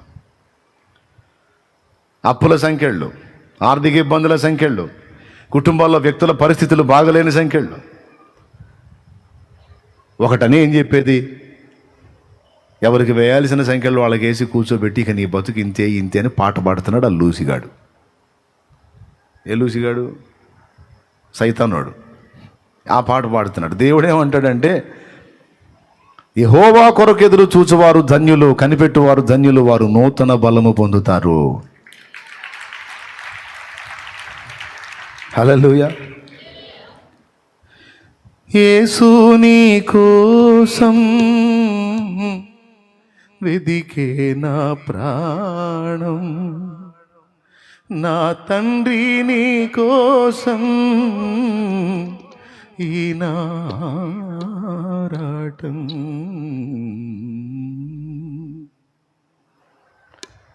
ఆయన కదిలితే, ఆయనకు వస్తే, వీళ్ళిద్దరికి ఏం జరిగిందో చూడండి. అయిపోయి 3, మొట్టమొదటిది ఏంటిది? నిరీక్షణ. ఎదురుచూపు, నిరీక్షణ. పెద్ద చెప్పండి. ఎన్ని రోజులు? విడుదల వచ్చేంత వరకు ఎదురు చూస్తా.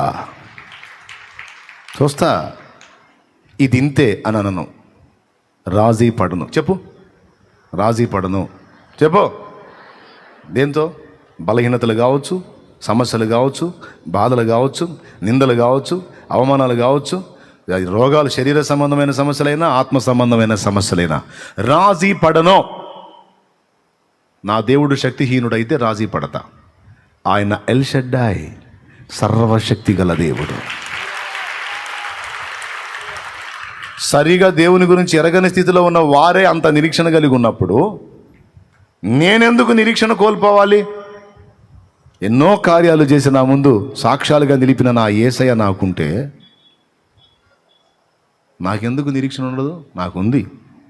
చెప్పండి అందరూ, నాకు నిరీక్షణ ఉంది. ఎంతవరకు? కార్యము జరిగేంత వరకు నిరీక్షణ ఉంది. హల్లెలూయా.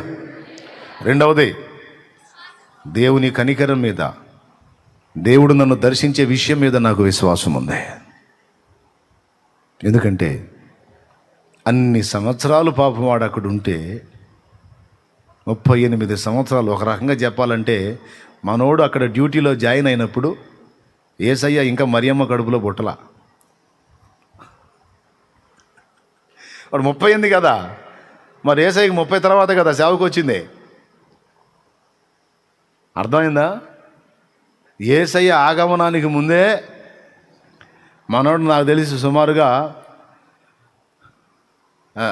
ఎన్ని సంవత్సరాల ముందు, ఆయన పుట్టుకకు ఎన్ని సంవత్సరాల ముందు అక్కడ డ్యూటీలో జాయిన్ అయ్యాడు? సుమారుగా 7 సంవత్సరాలు అనుకోండి. అంటే ఎప్పటి నుంచి ఉన్నాడు యేసయ్య చూశాడు, వీడు నేను పుట్టక ముందు నుంచి ఉంటున్నాడు భూమి మీద.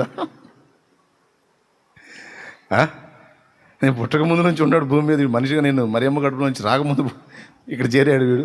వాడప్పటికి బహుకాలము నుండి ఆ స్థితిలో ఉన్నాడని ఎరిగి మన హృదయంలో ఉన్న ఆ ఆశ చూశాడు, కనిపెట్టాడు.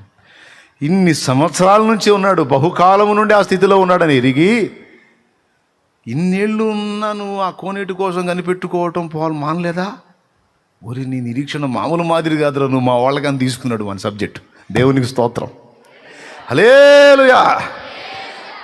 నా బిడ్డలందరికీ మంచి మాదిరిరా నువ్వు. ఒక దూత వచ్చి కదిలించే నీళ్ల కోసమే అతడు 38 ఏళ్ళు నిరీక్షిస్తే, జీవము గల దేవుడు సర్వశక్తుడి కోసం మనం ఎంతకాలం నిరీక్షించాలో ఊహించండి.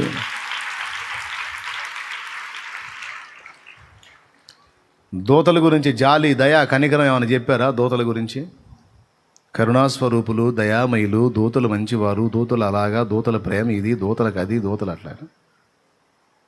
ఏదో ఆదరిస్తారు, ఓదారుస్తారు, ధైర్యపరుస్తారు, పరిచర్య చేస్తారు. కానీ ఇవన్నీ కలిగి ఉన్నవాడు దయ, కరుణ, ప్రేమ, జాలి, మన విషయంలో బాధ్యత, మన కొరకు ప్రత్యేకమైన శ్రద్ధ మన నాన్నకు ఉంటుంది. ఎవరు మన నాన్న? తండ్రి. ఎవరు మీ నాన్న? ఎవరు? ఉన్నాళ్లే, దరిద్రుడు అంటారు కొంతమంది.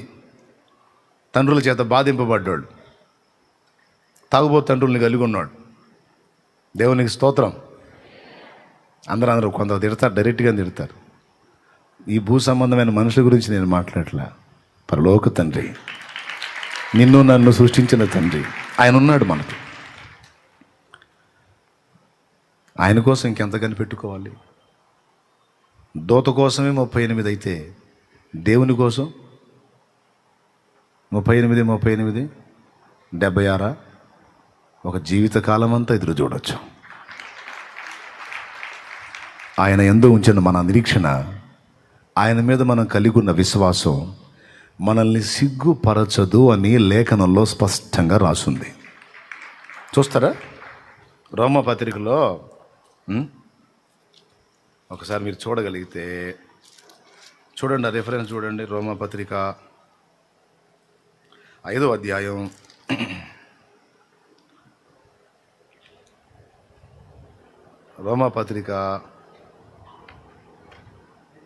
5వ వచనం చూడండి అమ్మా.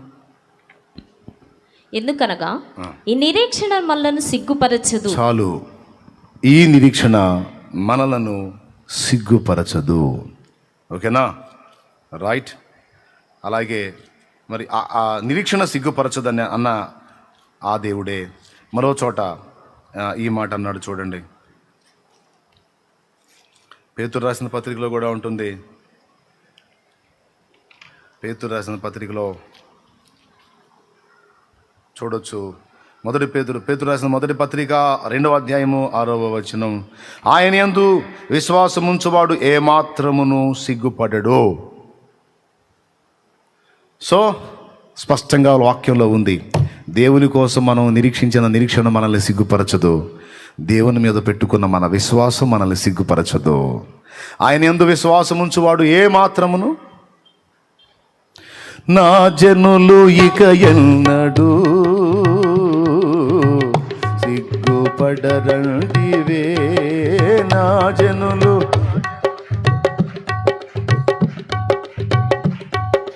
పడరంటివే, కృప వెంబడి కృపను పొందుచు, కృపలో జయ గీతమే పాడుచు, కృప వెంబడి కృపను పొందుచు, కృపలో జయ గీతమే పాడుచు, కృపలో జయ గీతమే పాడుచు.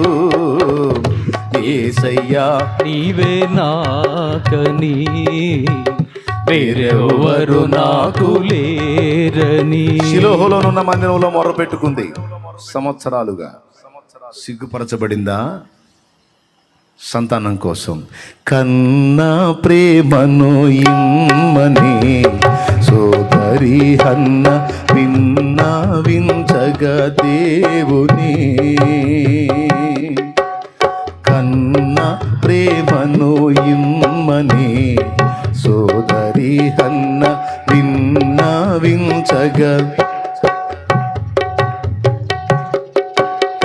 అన్ని ఎరిగిన తండ్రి అన్నాను దీవిను దీవింప అన్ని ఎరిగిన తండ్రి అన్నాను దీవింప వన్నెకెక్కిన కొడుకున్ చెన్నుగాను దీన కరుణ పీఠము చేరరే దేవుని కృప చరణస్థలిని చేరరే. దేవునికి మహిమ. చెప్పగడిగా షిలోహులోనున్న మందిరంలో ప్రార్థన చేసి సంవత్సరం గోజాడుకుంది దేవుని సన్నిధిని. సిగ్గుపడిందా? అబ్బా, వన్నెకెక్కిన కొడుకును చెన్నుగా నుందినంటే రాజులను అభిషేకించి నిలబెట్టేటువంటి ప్రవక్త పుట్టాడండి సమూయేలు.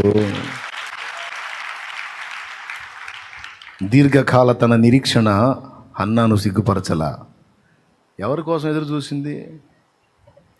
భర్త చూడు ఏం చెప్పాడు, పిల్లలు లేరని బాధపడుతుంటే 10 మంది కొడుకుల కంటే నేను ఎక్కువ కాదంటే ఈయన పెంచుకుంటుంది అయింది. ఆయన ఉయ్యాలే చూపిద్దా, ఆయన ఎత్తుకొని తిరిగిద్దా? చెబుతున్న ఓదార్చడానికి ఏదో చెప్పాడు. అన్న, పిల్లలు లేరని ఎందుకు కృంగిపోతావు, బాధపడతావు? 10 మంది కుమారుల కంటే నేను ఎక్కువ కదా, నేనున్నాను కదా, నన్ను చూసుకో అంటే జోకేసి ఉంటాడు నాకు తెలిసి. ఏమండి, ఆయన ఓదారు పట్ట ఏడిసింది. కొంతమంది ఓదారు పట్ట తగలబడింది. మనం ఏడుతుంటే వాళ్ళు నవ్వుతూ జోకులు ఎత్తుంటారు పనికి మనోళ్ళు కొంతమంది. ఆయన గాల్లే కొంతమంది మన జీవితంలో కొంతమంది మనం ఏడుతుంటే వాళ్ళు జోకులు ఎత్తుంటారు. పాప ఏదో ఆయన భార్యను ఓదార్చుకోవడానికి ఏదో మాట్లాడుకున్నాడు. కానీ దేవుడు హన్నాను కనిపెట్టి ఆమె ప్రార్థన ఆలకించి సమూయేలును అనుగ్రహించాడు. దేవుని వైపు పెట్టినటువంటి నిరీక్షణ, ఎదురుచూపు, విశ్వాసం సిగ్గుపరిచిందా? నా కార్యం సాధించింది. అబ్రహాము, శారాలు గర్భఫల విషయంలో హన్నా ఎలాగో వారు అలాగే నిరీక్షించారు. దేవుని మాటను స్థిరముగా నమ్మారు.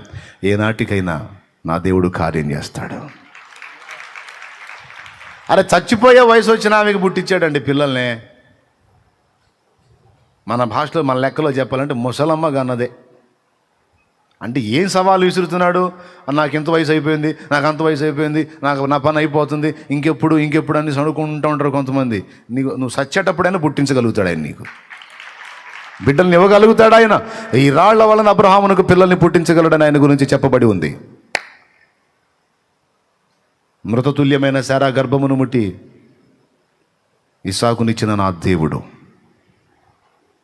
రాజీ పడొద్దు అనే మాట చెప్తున్నాడు ఈరోజు నీతో, నాతో, మనందరితో ఆయనే మాట్లాడుతున్నాడు. రాజీ పడొద్దు, రోషము కలిగి నిరీక్షణతో, విశ్వాసంతో నా కొరకు కనిపెట్టండి, నా కార్యం కొరకు కనిపెట్టండి అని దేవుడు పిలుపునిస్తున్నాడు. ఎంతమందికి అర్థమైంది? ఇప్పుడు ఇందులో చెప్పబడిన విషయాలు మీ అందరి పరిస్థితులకు వర్తిస్తాయి. అవునా? Any doubt? దేవునికి మహిమ. ఏమన్నా సందేహాలు ఉన్నాయా? ఏమీ లేవు. నమ్మదగినవాడు. ఏం తగినవాడు? నమ్ముట నీ వలనైతే సమస్తము సాధ్యమని నన్ను నమ్ము వారికి సిగ్గు కలుగనేరదని. నమ్ముట నీ వలనైతే సమస్తము సాధ్యమని నన్ను నమ్ము వారికి సిగ్గు కలుగనేరదని.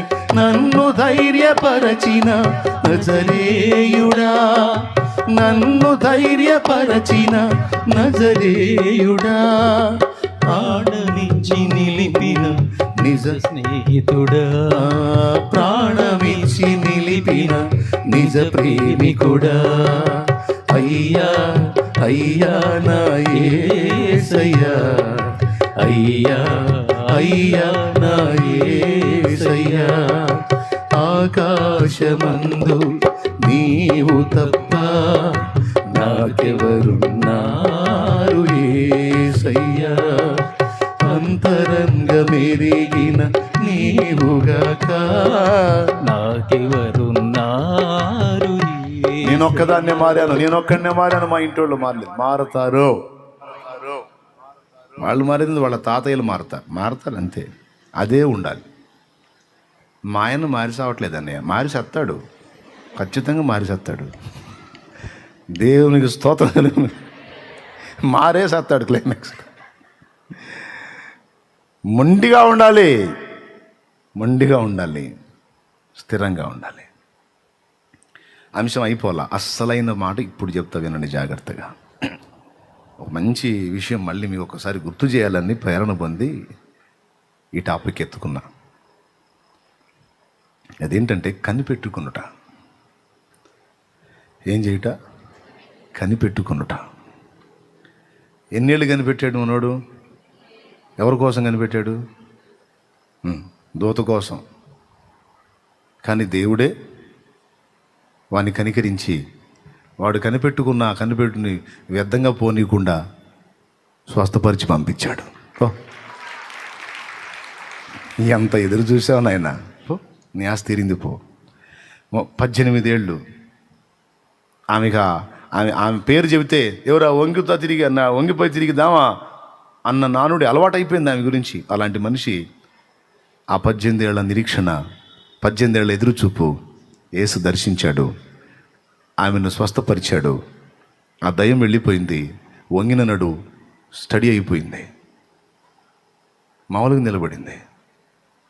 ఇప్పుడు ఆ సమాజంలో తిరుగుతుంటే ఆశ్చర్యం కాదు, జనానికి విభ్రాంతి కాదు.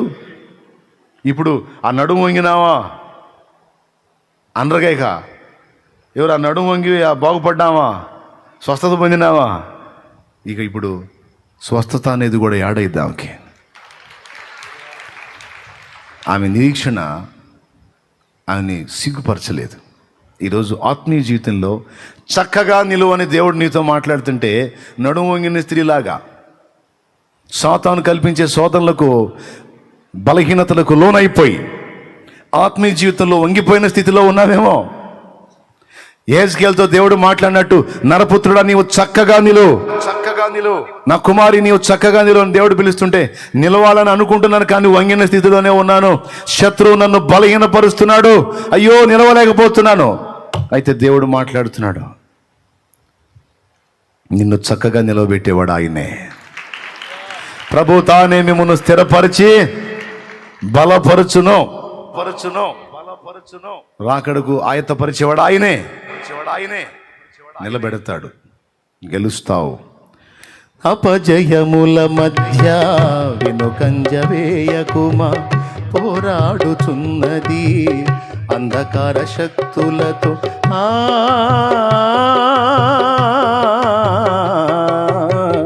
అపజయముల మధ్య వెనుకంజ వేయకుమా, పోరాడుచున్నది అంధకార శక్తులతో. దేవుడిచ్చు సర్వాంగ కవచమును ధరించుకొని ధూపార్తి చేబూని స్తుతియాగము చేయుచు, జయమే ఊపిరిగా గురి యొద్దకు సాగిపో, జయమే ఊపిరిగా గురి యొద్దకి సాగిపో. ప్రాణమా నాలో తొందర పడకుమా, ప్రాణమా నాలో తొందర పడకుమా. ఎందుకింక కన్నీరు, ఎందుక వేదన, నీ దుఃఖ దినములని సమాప్తమైనవని తెలుసుకొనేస్తమా, యేసయ్య మాటిది. దేవునికి మహిమ. చెప్పు.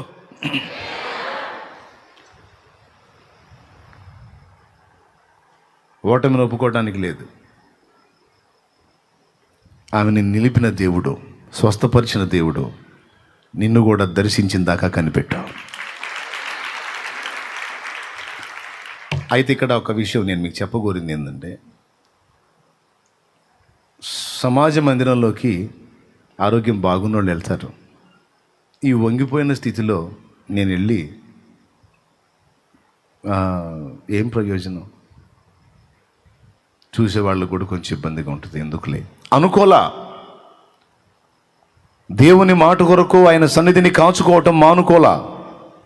తాను బలహీనురాలు అయినప్పటికీ కూడా ఆయన సన్నిధిని వెతకటం మానల. ఈ సందర్భంలో ముంగమూరి దేవదాసయ్య గారు హెచ్చరించిన ఒక మంచి విషయాన్ని మీ దృష్టికి తెస్తాను. నేను చాలా రోజుల క్రితం, కొన్ని సంవత్సరాల క్రితం చెప్పాను, మళ్ళీ ఒకసారి గుర్తు చేస్తాను. నీవు బలహీనుడివై ఉన్నావా? సాతాను అంటాడు, నువ్వు బలహీనుడివి, ఏ ముఖం పెట్టుకొని పోతావు ఆయన సన్నిధికి అంటాడు. అస్సలు పట్టించుకోవాకు. నువ్వు బలహీనురాలివి.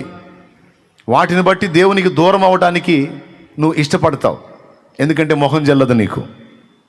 కానీ పెద్ద ఆయన ఏం చెప్తాడు తెలుసా? ముంగమూరి దేవదాస గారు ఏమంటాడు తెలుసా? తెల్లవారుజామున 3 నుంచి 5 మధ్య నువ్వు దేవుని సన్నిధిలో మోకాళ్ళెయ్యి. నువ్వు బలహీనుడివే అయినా మోకాళ్ళెయ్యి. నువ్వు బలహీనురాలివే అయినా మోకాళ్ళెయ్యి. నువ్వు కోపాన్ని ఆపుకోలేని వ్యక్తివే అయినా మోకాళ్ళెయ్యి. నువ్వు శరీర ఇచ్చల విషయంలో అదుపు లేని వ్యక్తివి అయినా వెళ్ళి మోకాళ్ళు వెయ్యి. దేవుని సన్నిధిలో ప్రార్థన చెయ్యి, కనిపెట్టు. అసలు ఆయన ఏం చెప్తాడు తెలుసా? అసలు ఏ ఆలోచన రానియకుండా వెళ్ళి మోకాళ్ళ మీద ఉండి ఆయన సన్నిధిలో మౌనంగా కనిపెట్టమంటాడు. దాన్ని కనిపెట్టు ప్రార్థన అంటారు. ప్రతిదినం తెల్లవారుజామున వెళ్ళిపో. తెల్లవారుజామున ఎంత అవకాశం ఉంటే అంత పెందలకడలే. రాత్రి పెందలకడ పండుకో. కుదరదు అంటే కుదిరిచ్చుకో, ఓవర్ యాక్షన్ చేయొద్దు. ఆయన ఉంటే అంతే చెప్పేవాడు, ఇప్పుడు లేడు కాబట్టి చెప్పడు. కాబట్టి నేను చెబుతున్నా, కుదిరిచ్చుకో. ఏం పనులమ్మా? సెల్ ఫోను, టీవీ పనులు. పొద్దున్నే ప్రార్థనకి లేవాలి. తమ్ముడు వీళ్ళ సంగతి కాదు, మీ సంగతి. రాత్రి పెందలగడ పండుకుంటే తెల్లవారి పెందలగడ మెలుకు వస్తుంది. నువ్వు పండుకోవటమే 1 గంటకు పండుకుంటే బతుకు తెల్లారినాక మెలుకు వచ్చిద్ది. రోజు తెల్లారిన, నైట్ తెల్లారినా కాదు, బతుకే తెల్లారినాక వచ్చింది మెలకువ. అందుకే చెప్తున్నా, ఓవర్ యాక్షన్ చేయొద్దు. నాకు నేను చెప్పుకుంటున్నా, మీకు కూడా చెప్పుకుంటున్నా. మర్యాదగా తెల్లవారుజామున చీకటితో ఉండగానే లేచి ప్రార్థన చేసుకునే అలవాటు మంచి అలవాటు. అందరం హడావుడి మానేసి కొంచెం జాగ్రత్త పడదాం, కనిపెడదాం. ఆయన నేర్పాడు అది. నాకు అట్ట కుదరదు, నాకు ఇట్ట కుదరదు అని ఏవో సోది మాటలు చెప్పొద్దు. కుదిరించు, పట్టుబట్టు, కొద్దిగా టైంని బ్యాలెన్స్ చేయి. ఎందుకంటే కనిపెట్టి ప్రార్థన చేయాలి. ఆయన చెప్పాడు, ఏ బంధకాల్లో ఉన్నావు, ఏ పరిస్థితిలో ఉన్నావు, ఓకే వెళ్ళు. వాటిని బట్టి దూరం కావకు, ఆయన దగ్గరికి వెళ్ళు. ఎందుకంటే విడుదల ఆయన దగ్గర దొరికింది, కానీ ఆయనకు దూరం అయితే దొరకదు. వాడేం చేస్తాడంటే నీ లోపాలని, నీ పొరపాట్లని, నీ బలహీనతల్ని, నీ తప్పులని, నీ పాపాలని నీకు చూపించి నువ్వు పనికిరావు, నిన్ను దేవుడు అసహించుకుంటాడు, దూరం చేస్తుంటాడు వాడు. తంతే ఆయనే దంతాడు, తిడితే ఆయనే తిడతాడు, కొడితే ఆయనే కొడతాడు, మారిస్తే ఆయనే మారుస్తాడు, బలమిస్తే ఆయనే ఇస్తాడు, ఏం చేసినా ఆయనే చేస్తాడు. నేను ఆయన మాత్రం వదలని నువ్వు ఆయన దగ్గరికే పరిగెత్తు. అంటే ఏం చెబుతున్నావు శాలే? మన పాపాలు చేసుకుంటే నేను పోయి ప్రార్థన చేయమంటున్నావా? అంటే పాపాలను సమర్థిస్తున్నావా? సమర్థించట్లా. నీ బలహీనతలన్నీ నువ్వు ఎరుగున్నావు, దేవుడు కూడా ఎరుగున్నాడు. ఎందుకు వెళ్ళి తెల్లవారుజామున 3 నుంచి 5 మధ్య కనిపెట్టి ప్రార్థన చేయమని పెద్ద ఆయన చెప్పాడు? అది నేను మీకెందుకు చెబుతున్నానంటే, లోకమంతా హాయిగా విశ్రమించేటువంటి వేళ తెల్లవారుజాము 3 దాదాపు అందరి నిద్ర పరాకాష్ఠకు వస్తుంటుంది. అప్పుడు అందరి నిద్ర. ఆ వేళల్లో నువ్వు వెళ్ళి దేవుని సన్నిధిని మౌనంగా కనిపెట్టుకుంటే నిన్ను దర్శించడానికి వచ్చిన దేవుడు నువ్వు ఏ స్థితిలో ఉన్నావో ఎరగడా? కోనేటి కోసం దీనంగా కనిపెట్టుకున్న దీనుడి దగ్గరికి ప్రభు వచ్చి ఏమి ఎరిగి ఉన్నాడు? ఎన్ని సంవత్సరాల నుంచి ఆ బంధకాల్లో ఉన్నాడో ఆయన ఎరిగి అక్కడి నుంచి విడుదలిచ్చాడు. స్తోత్రం చెప్పవా? గట్టిగా చెప్పవా? విడుదలిచ్చాడు. నీవు వెళ్ళి దేవుని ముందు కనిపెట్టు. కోపిష్టివే కనిపెట్టు, చెడ్డ చూపులే ఉన్నాయి నీకు. ఓకే, విడుదల కావాలి, కనిపెట్టు. ఇతర బలహీనతలు ఉన్నాయి, కనిపెట్టు. వేరే సమస్యలు ఉన్నాయి, కనిపెట్టు. సీరియస్గా తీసుకొని నేను చెప్పే మాట. ఎంతమంది తీసుకుంటారు సీరియస్గా? జోక్ కాదు ఇది, హాస్యం కాదు. చాలా సీరియస్గా తీసుకోండి, బాగుపడతారు. నీకెందుకు, నువ్వు వెళ్ళి మోకాళ్ళు వేసి నిలబడన్నాడు, మోకాళ్ళ మీద ఉండు. మాట్లాడాలనిపిస్తే తర్వాత మాట్లాడదు, ముందు మౌనంగా మనోనిదానం కొరకు కనిపెట్టు. నీ మనసు నిదానంలోకి వచ్చినప్పుడు తర్వాత మాట్లాడదు కానీ దేవునితో. ఏ పరిస్థితులున్నా దేవుని సన్నిధికి వెళ్ళి కనిపెట్టడం అనేది ఎంతో ముఖ్యమైన పాఠం. నిరీక్షణ, విశ్వాసము, మూడవది కనిపెట్టుట. ఈ కనిపెట్టుట అనే పాయింట్ ఉంది, దయచేసి మీరు అశ్రద్ధ చేయొద్దు. అప్పుల సమస్యలు వేధిస్తున్నాయి, ఓకే, ట్రై చేస్తున్నావు బయటపడాలని, ఏవి ముందుకు రావటంలా ఎక్కువైపోతున్నాయి, ఓకే, కుటుంబం మొత్తానికి చెప్పుకో. ఎవరు కోళ్ళని లేవమను, అలారం పెట్టుకో, అవసరమైతే 3 గంటలకులే వెళ్ళి ముందు కనిపెట్టు. నువ్వు ఆయన సన్నిధికి వచ్చినప్పుడు నీ స్థితి ఏమిటో ఎరిగి ఉన్న రాజు ఆయన. నువ్వు వచ్చి మౌనంగా ఆయన ముందు దీనంగా ఎందుకున్నావో, నువ్వు ఏ స్థితిలో ఉన్నావో, నీ ప్రాబ్లం ఏమిటో ఆయనకు తెలుసు. నయమాను వచ్చాడంటే ఎందుకు వచ్చాడో ఎలీషాకి తెలుసు. జబ్బేంటో తెలుసు. నయమానుకి ఫలానా రోగం ఉందని నయమాను ఎలీషాతో చెప్పాడా? పెద్దగా చెప్పాలి. పోనీ పనివాడు చెప్పాడా? సిరియా సైన్యాధిపతి అంటే వచ్చాడంటే ఒళ్ళంతా కుష్టి ఉంది, ఏళ్ళు ఎట్టునే నేను చెప్పాడా? చెప్పలా. ఇలా వచ్చాడని తెలుసుకొని యోర్దాన్లో 7 సార్లు మునగమను, శుద్ధుడవుతాడు, పొమ్మని అన్నాడు. అక్క తెలుసా? ఎలీషాకు తెలుసా? నయమాను తెలుసు. నయమాను జబ్బు కూడా తెలుసు, ఏం చేస్తే స్వస్థత వచ్చుతో కూడా తెలుసు. అరే, ఒక ప్రవక్తకే అంత ఉంటే అసలు పెద్ద ఆయన సంగతి ఏంది మరి? ప్రవక్తకి సమస్తాన్ని బయలుపరిచే ఆయన సంగతి ఏంటి మరి? దానియేలుకు అన్నీ బయలుపరిచే ఆయన సంగతి ఏంటి మరి? మరి నిశ్చయముగా ఆయన నిన్ను ఎరుగును కదా. నువ్వు చెంచలురాలివే, అయినా ఓ మోకాళ్ళి కొన్ని వీక్నెసెస్ ఉన్నాయి నీకో, వదలటల్లా, ఓకే అయినా పో. ఎందుకు వెళ్తావంటే ఆయన నిన్ను విడిపించినట్లు నువ్వు ఆయననే వెతుకో. నువ్వు అనుకోవద్దు సైతానుగాడు మోసం చేస్తాడు. సిగ్గులేదా? నువ్వు, నీ ఆలోచనలు, నీ క్రియలు, నీ అపవిత్రత, నీ వ్యవహారం సిగ్గులేదా? పోతావు ఆయన దగ్గరికి. మరి ఎక్కడికి పోవాలరా సైతానుగా? మరి ఎవడు విడిపిస్తాడరా దరిద్రుడా? ఆయనేరా. మురికి వదలాలంటే నీళ్ళ దగ్గరికే పోవాలరా.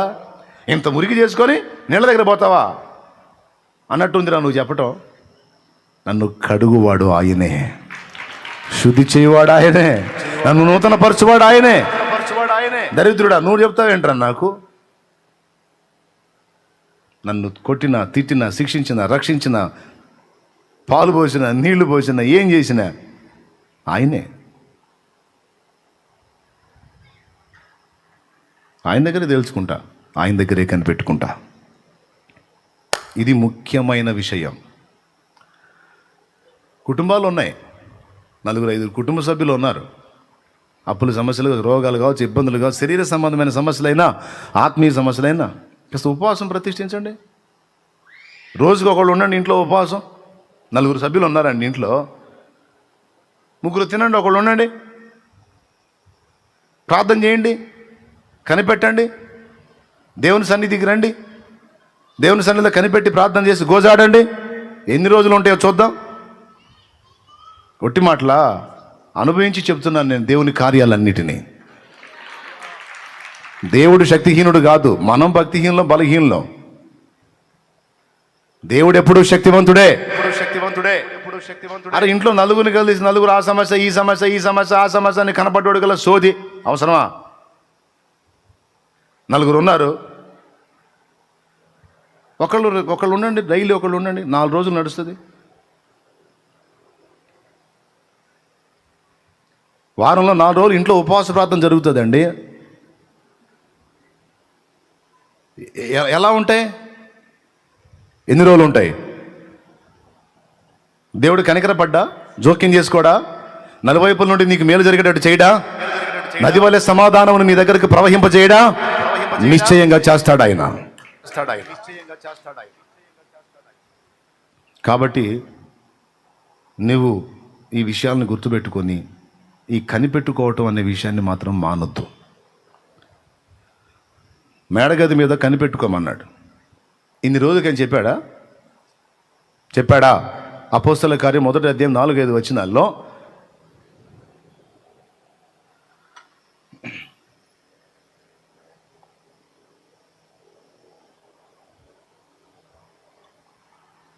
త్వరగా టైం అయిపోతుంది, ఇక సాయంత్రం మళ్ళీ నాకు వేరే పని ఉంది కానండి. ఆయన వారిని కలుసుకొని ఇలాగూ ఆజ్ఞాపించెను, మీరు యెరూషలేము నుండి వెళ్ళక నా వలన విని తండ్రి యొక్క వాగ్దానము కొరకు కనిపెట్టండి. 2 గుర్తించాలి మనం. కనిపెట్టమన్నాడు, ఎన్ని రోజుల్లో చెప్పలా. 3 రోజులు కనిపెట్టండి అల్లా, 7 రోజులు కనిపెట్టండి అల్లా, 10 రోజులు కనిపెట్టండి అల్లా, టైం చెప్పలా. నేను మీ మీదకి పంపేదాకా కనిపెట్టండి. గట్టిగా గట్టిగా గట్టిగా. ఎంత మంచిదో తెలుసా? ఆక్యుపెంక్చర్ అవుతుంది, బాడీలో ఉన్న ఆర్గాన్స్ అన్ని అద్భుతంగా పనిచేస్తాయి. ఏదో మరి సత్తా లేనట్టు.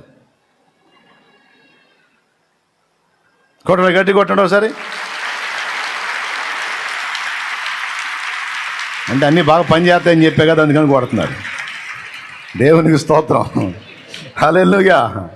ప్రయోజనం ఉందంటే నేను మనం ఏం చేసినా సరే.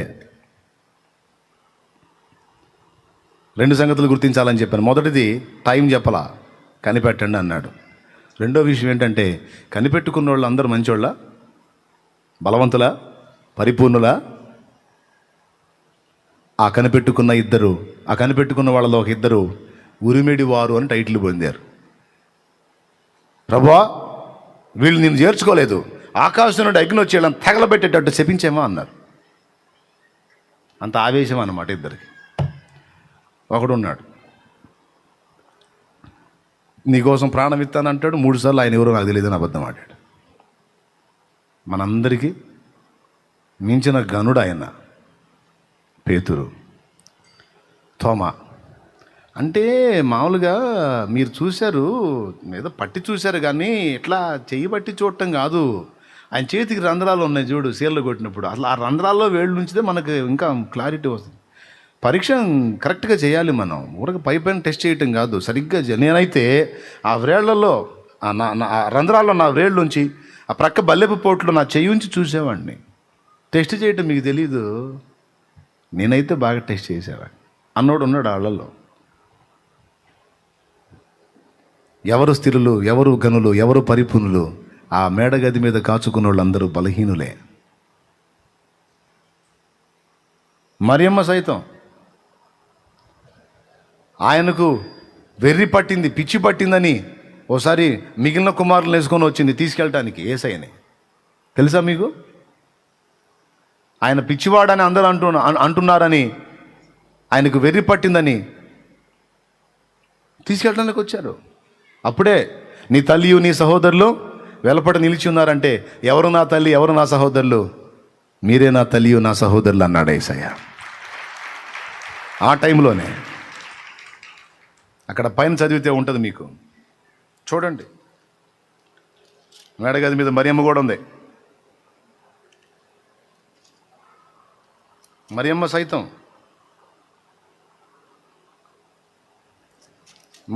మార్కు సువార్త తీసుకోండి. మార్కు సువార్త 3వ అధ్యాయము. మార్కు సువార్త 3వ అధ్యాయము ఒక్క నిమిషం ఆగాలి.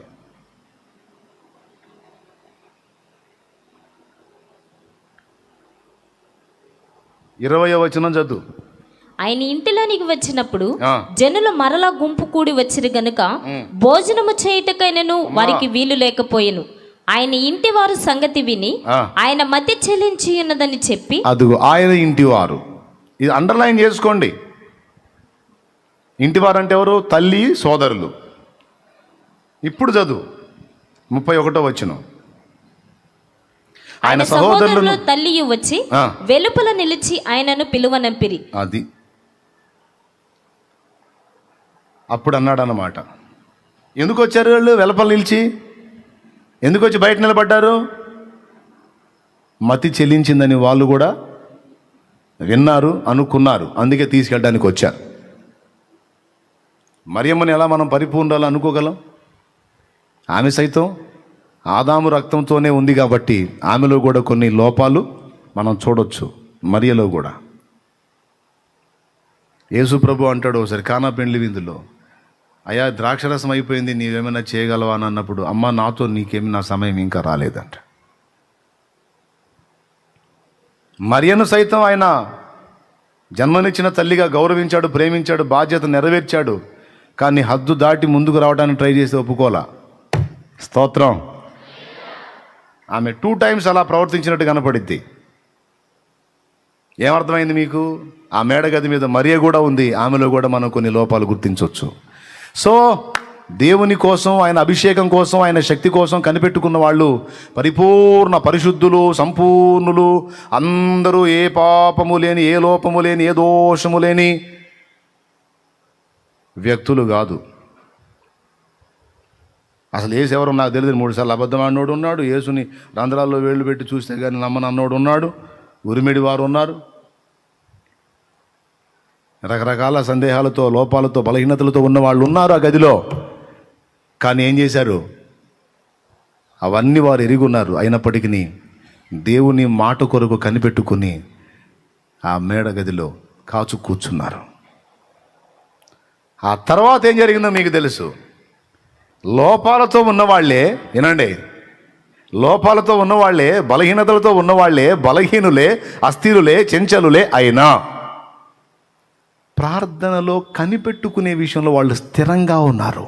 ఆ ఒక్క విషయంలో వాళ్ళు స్థిరంగా ఉన్నారు. గట్టిగా ఈ మాట మీకు ఎక్కాలి. అందుకని దేవుని ఆశ్రయించే విషయంలో, దేవుని దగ్గర కనిపెట్టుకునే విషయంలో వాళ్ళు చెంచలుగా లేరు, స్థిరంగా ఉన్నారు. ఫలితంగానే దేవుని శక్తి వాళ్ళ మీద దిగొచ్చింది. అప్పటిదాకా అబద్ధాలు ఆడిన ఆ పేతురే అగ్ని వలె మారిపోయాడు. అప్పటిదాకా స్థిరం లేకుండా చెంచలుగా గలిబిలిగా ఉన్న వాళ్ళే గొప్ప భక్తులు, వక్తలు, వ్యక్తులై చరిత్ర సృష్టించారు. ఏమర్థమైంది? ఏలియా గురించి ఏముంది? మన వంటి స్వభావం గల మనుష్యుడే, కానీ ప్రార్థనలో మాత్రం అతడు స్థిరుడు, కనిపెట్టుకున్నటలో స్థిరుడు. బాయ్ పో, సముద్రం దగ్గరికి వెళ్ళి చూడు. 2 మోకాళ్ళ మధ్య తల ఉంచుకొని ప్రార్థన చేస్తున్నాడు. పోయి చూసి వచ్చాడు. ఏమన్నా కనపడిందా? లేదు. ఏలిందవాడా? సరే ఈ మారు వెళ్ళి చూడు. మళ్ళా తల ఉంచి ప్రార్థన. ఎంత కనిపెడతాడో, ఎంత నిరీక్షిస్తాడో, ఎంత ఎదురు చూస్తాడో, కార్యం జరిగేంత వరకు పట్టు వదలని మొండి వ్యక్తి ఏలియా. అలాగని ఏలియాలో ఏ లోపం లేదా? మనందరికీ ఉన్న పెద్ద రోగం ఉంది ఏలియాకి. ఏమిటి ఆ రోగం అంటే? నిరాశ. అగ్ని ప్రవక్తే, అగ్ని వంటి వ్యక్తే, పరాక్రమం గలవాడే, రోషం గలవాడే, కానీ నిరాశ ఉంది. ఇది ఉంది చూశారు, ఎవరిని వదిలిపెట్టది నిరాశ దెయ్యం. ఎంత శోధించిద్దో ఇది నిరాశ, కృంగుబాటు. కొద్దిగా ఎదురు దెబ్బ తగలగానే కృంగిపోవటం. అప్పటిదాకా ఎదురు లేకుండా సాగించాడు. యెజబెలు ఆ ఏలియాని నేను చంపకపోతే అప్పుడు చెప్తా అని ఎప్పుడైతే శపథం చేసిన సంగతి తెలిసిందో, ఖచ్చితంగా ఆమె రాణి గనుక ఎక్కడున్నా నన్ను ఏరేసిద్దని నిర్ధారణకు వచ్చి ఒక దిన ప్రయాణం అంతా, ఒక రోజు ప్రయాణం అంతా అరణ్యంలోకి పోయి బదరీ వృక్షం కింద కూర్చొని ఇంకెందుకు, ఇంతే చాలు అన్నాడు. ఇంకింతే చాలు, నన్ను తీసుకో అన్నాడు. దేవునికి స్తోత్రం కలుగును గాక. ప్రియులారా, నిరాశ, అది ఆ బలహీనత ఉంది ఏలియాకి. కృంగుబాటు, ప్రతికూలత ఎదురైనప్పుడు బలహీనపడేటువంటి నైజం మనకెలా ఉందో ఆయనకు కూడా అలానే ఉంది. అందుకే లేఖనం అంది, యాకోబు రాసిన పత్రిక 5:17 ఏలియా మన వంటి స్వభావం గల మనుషుడే, అయినా శక్తి పొంది గొప్ప కార్యాలు చేశాడు దేవుని కోసం. మిగిలిన విషయాల్లో బలహీనులే అయినా ప్రార్థన విషయంలో, దేవుని దగ్గర కనిపెట్టుకునే విషయంలో వీరు స్థిరులుగా ఉన్నారు. అందుకే దేవుని బలం ఎప్పటికప్పుడు పొంది దేవుని కొరకు ఘనకార్యాలు సాధించి గ్రంథ చరిత్ర పుటల్లో నిలిచారు. ఇప్పుడు దీన్ని బట్టి మీకేమర్థమైంది? ఈరోజు పెందలాడుకోవటం అయిపోయిందని అర్థమైందా? ఏమర్థమైంది?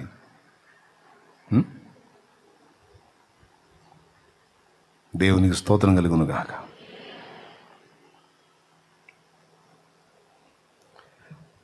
వాళ్ళంతా మనలాంటి వాళ్ళే, బలహీనులే, చెంచలులే, అస్థిరులే, లోపాలు గలవారే, పొరపాట్లు గలవారే.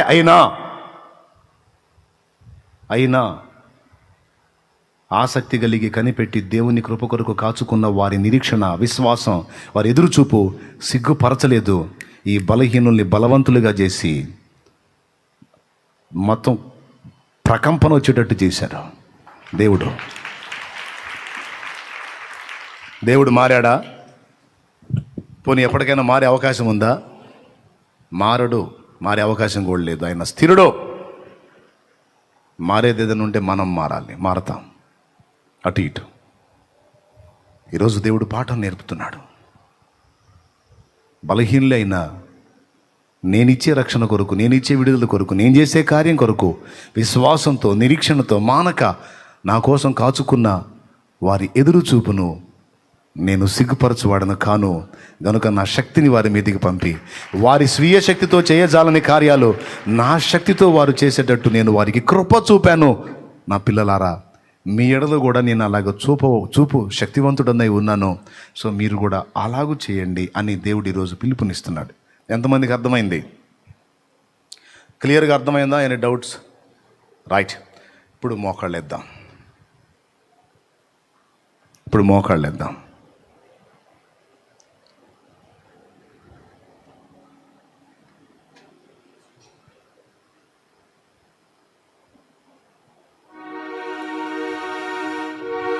కళ్ళు మూసుకో, ప్రార్థన చేయి. నా తమ్ముడు, నా చెల్లి, అక్క, అన్న, అయ్యా, దేన్ని బట్టి నలుగుతున్నావు? దేన్ని బట్టి బాధపడుతున్నావు? నీ బలహీనతలను బట్టా, నీ రోగాన్ని బట్టా, అప్పును బట్టా, సమస్యను బట్టా, అనుకున్నది జరగలేదనా? దేన్ని బట్టి కృంగిపోతున్నావు? పదే బలహీనతలకు చిక్కుతున్నాను, లోకాశల్లో పడుతున్నాను, శరీరేచ్ఛలకు చిక్కుతున్నాను, తుచ్చమైన అభిలాషల వైపు ఆకర్షింపబడుతున్నాను, పాపాన్ని జయించలేకపోతున్నాను, బలహీనత అధిగమించలేకపోతున్నాను, నిగ్రహించుకోలేకపోతున్నాను.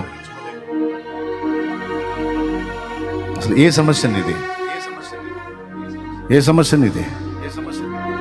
అది ఎంతటిదైనా నీకు గొప్ప కానీ దేవునికి గొప్పదా? నా దేవుడు కార్యం చేయడా? ఆయన మీద పెట్టుకున్న నీ నిరీక్షణ నేను సిగ్గుపరుస్తుందా? ఈరోజు ఈ విషయాన్ని స్పష్టంగా గుర్తించు. ఒక తెల్లవారుజామునే కాదు, నీకు ఎప్పుడు అవకాశం దొరికితే అప్పుడు దేవుని సన్నిధికి వెళ్ళి మౌనంగా ఆయన ముందు కనిపెట్టుకొని, ఆయన స్తుతించుకొని, పాడుకొని, కీర్తించుకొని, దేవా దయ చూపమని వేడుకొని, ఆయన నీకు విడుదల ఇచ్చేంత వరకు, ఆయన నీ మీద కనికరం చూపేంత వరకు, ఆయన నీలో మనో నిగ్రహాన్ని మేలుకొల్పేంత వరకు, ఆయన ఇంద్రియ నిగ్రహం గల ఆత్మను, శక్తిని, ప్రేమను కలిగి ఉన్న ఆత్మను నీ మీదకి పంపేంత వరకు, నీకు ఆ బలాన్ని ఇచ్చేంత వరకు, పెంతెకోస్తు పండుగ నాడు వారు పొందిన ఆ నూతనమైన అభిషేకన శక్తిని నీవు కూడా పొందినట్లుగా కనిపెట్టి ప్రార్థన చేయాలి. కనిపెట్టుకోవటం మానద్దు, రాజీ పడద్దు. ఏనుగు బలవంతురాలు అయినప్పటికీ కూడా అది విడుదల పొందలేదు, రాజీ పడిపోతుంది. ఈరోజు చాలా మందిని సాతాను అంతే బంధించి పెట్టాడు. ఇది ఇంతే అని. నో, నీకు విడుదల ఉంది.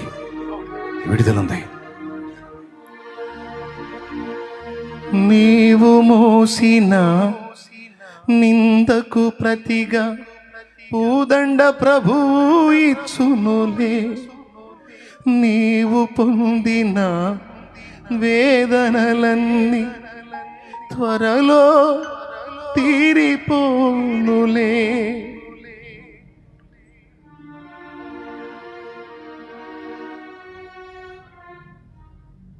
అందరూ ప్రార్థన చేయండి. ఆయన ప్రార్థన చేయండి.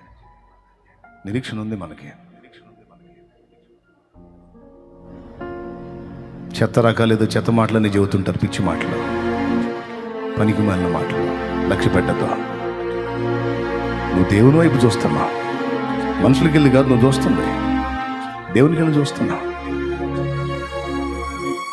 ఎదురు చూడ, కార్యం జరిగేంత వరకు ఎదురు చూడ. దేవుని బలమైన కార్యాన్ని చూస్తావు, గొప్ప విడుదల. నాయనా, నీకేమన్నా కనిపించిందా సముద్రం మీద? ఏమీ కనబడలేదు ఏలినవాడ. అవునా? సరే, ఈసారి వెళ్ళి చూడు, నేను ప్రార్థిస్తాను. నాయనా, ఏమన్నా కనిపించిందా? లేదు ఏలినవాడ. అవునా? సరే, ఈసారి వెళ్ళు. ఏడో మారు పరిగెత్తుకుంటూ వచ్చాడు. ఏలినవాడా, అరచేయంత మేఘం, అరచేయంత మేఘం, అరచేయంత మేఘం సముద్రం మీద నుండి ఆకాశానికి ఎక్కి వెళ్ళటం చూస్తున్నాను. శభాష్, కదిలాడు రా మన దేవుడు. ఓ కదిలాడు, కార్యం ప్రారంభమైంది. ఓ దేవుని కార్యం ప్రారంభమైంది. అరచేయంత కాదు, విస్తారమైన కార్యం జరగబోతుంది.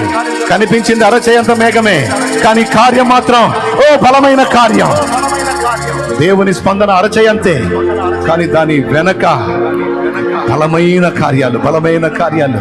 నువ్వు ఊహించని కార్యాలు, నువ్వు ఊహించని అద్భుతాలు, నువ్వు ఊహించని మహత్కార్యాలు యేసునామములో, యేసునామములో. హల్లెలూయా, హల్లెలూయా, హల్లెలూయా. ఏలియాని సిగ్గుపరచిన దేవుడు నిన్ను నన్ను సిగ్గుపరచడు. బలహీనుడైన పేతుర్ని బలవంతుని చేసిన దేవుడు నిన్ను నన్ను బలవంతునిగా తప్పకుండా నిలుపుతాడు. మన లోపములు, మన పాపములు, మన పొరపాట్లు, మన అపరాధములు అన్నీ ఆయనకు తెలిసే ఉన్నాయి. ఆయన పాదాలను వదలొద్దు, ఆయన పాదాలను వదలొద్దు. సిగ్గుపడి అపరాధమును బట్టి ఆయనకు దూరం కావద్దు. నేను తగను, పనికిరాను, అనర్హుడిని, అనర్హురాలని నిన్ను నువ్వు నిందించుకుంటూ, నీ పొరపాటును పదే పదే గుర్తు చేసుకుంటూ, నీ అపరాధములు పదే పదే గుర్తు చేసుకుంటూ, నిన్ను నువ్వు నిందించుకుంటూ, దూషించుకుంటూ దేవునికి దూరం కావద్దు. మనం చెంచలమని ఆయనకు తెలుసు, మనం అస్థిరులమని ఆయనకు తెలుసు, నిలకడలేని వారమని తెలుసు, బలహీనమని తెలుసు. అందుకే కదా నా సన్నిధికి రమ్మని పిలుస్తున్నాడు. బలపరచడానికే కదా, బాగు చేయడానికే కదా, నిలబెట్టడానికే కదా, కృప చూపడానికే కదా. ప్రభువా, ఈ రోజు నీ బిడ్డలందరినీ నువ్వు దర్శించావు, మాట్లాడావు. వందనాలు, వందనాలు, వందనాలు. నాతో మాట్లాడావు తండ్రి, కృతజ్ఞతలు. నాతో మాట్లాడావు, నీకు స్తోత్రం. ఆ బిడ్డలతో మాట్లాడావు, నీకు వందనాలు. ప్రభువా, బిడ్డలందరినీ బలపరచండి, స్వస్థపరచండి, హృదయ స్వస్థత దయచేయండి, మానసిక స్వస్థత దయచేయండి, ఆశా నిగ్రహాన్ని దయచేయండి, అస్థిరతను, చంచలత్వాన్ని దూరం చేయండి, ఇంద్రియ నిగ్రహాన్ని దయచేయండి, మనోబలాన్ని దయచేయండి, ప్రార్థన జీవితాన్ని బలోపేతం చేయండి. నా తండ్రి, నీకు వందనాలు, వందనాలు. ఏదైనా నువ్వు సాధించి పెట్టగల దేవుడా, నీ సన్నిధిని కాచుకునుట అన్నిటికంటే ఉత్తమం నాయన. నీ కార్యం కొరకు కనిపెట్టుకుని ఎదురు చూచుట అన్నిటికంటే ఉత్తమం అయింది నాయన. నీకు స్తోత్రాలు. ఇక నీ సన్నిధి దేవా, నీకు అటు ఇటు మనుషులకి వెళ్ళి నేను చూడన్నాయా. నీకు ఏది చేసిందో నువ్వే చేయాలి. నీ సన్నిధిలో దీనంగా కనిపెట్టుకుంటా ప్రభువా, కాచుకుంటా ప్రభువా, నీ సన్నిధిలో కాచుకుంటా ప్రభువా. నీకు వందనాలు. నీ బిడ్డలు ఇలా ప్రార్థన చేస్తుండగా బిడ్డల్ని బలపరచు. పరిశుద్ధాత్మతోను, శక్తితోను, అభిషేకంతోను నింపు. వారు కలిగి ఉన్న బంధకాలు యేసు నామములో తెగిపోవునుగాక. వారు సాతాను చేత పడుతున్న గాయాలు యేసు నామములో కట్టబడునుగాక. వాడి నీలి నీడ బిడ్డల మీద నుండి తొలగిపోవునుగాక. వాడి చీకటి నీడ బిడ్డల మీద నుండి యేసు నామములో, మా మీద నుండి యేసు నామములో తొలగిపోవునుగాక. నీకు అనుగ్రహం బిడ్డలందరికీ దయచేయి. ఎవరు ఏ సమస్యతో బాధపడతారో, ఏ కొదువతో ఉన్నారో, ఏ విషయంలో భయభీతులతో అల్లాడిపోతున్నారో వాటి నుంచి విడుదల కలగాలి. వారు ఆశించినది వారికి లభించినట్లు కృప చూపునాయి. ఆశగల ప్రాణమును తృప్తిపరిచే దేవుడుగా దాన్ని కనికరించి బిడ్డలందరికీ సహాయం ఇచ్చింది. చిన్నలు, పెద్దలు, వృద్ధులు, స్త్రీలు, పురుషులు, పసిబిడ్డలు, యవనులు, బిడ్డలందరినీ సమస్తం నీ చేతికి అప్పగిస్తాం. యేసు నామములో ప్రార్థించి ఈ మనవులకు జవాబులు పొందామని నమ్ముచున్నాం తండ్రి. ఆమేన్. అందరం మనం విడివిడిగా కూర్చుందాం. ఇద్దరు ముగ్గురుగా మనం రౌండ్ వేద్దాం. మన సమస్యలు ఒకరితో ఒకరు చెప్పుకుందాం. ఈ ప్రాబ్లమ్స్ కోసం ప్రార్థన చేద్దామని అందరం కూడా ప్రార్థన చేద్దాం. 1-2 నిమిషాలు దయచేసి ఎదురెదురు కూర్చోండి. మోకాళ్ళ మీద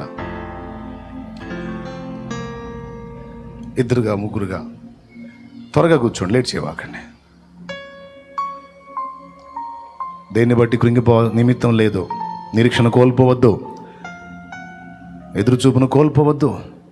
మన దేవుడు ఉన్నాడు, సజీవుడు, బలవంతుడు. నీకు చేత కాకపోతే నీ పక్షాన ఆయన కార్యం చేస్తాడు. నీవు సాధించలేనిది నీలో ఉండి ఆయన చేయగలుగుతాడు. నమ్మాలి, డౌట్ పెట్టుకోవద్దు. నిన్ను నిలబెడతాడు, బలపరుస్తాడు, వాడుకుంటాడు.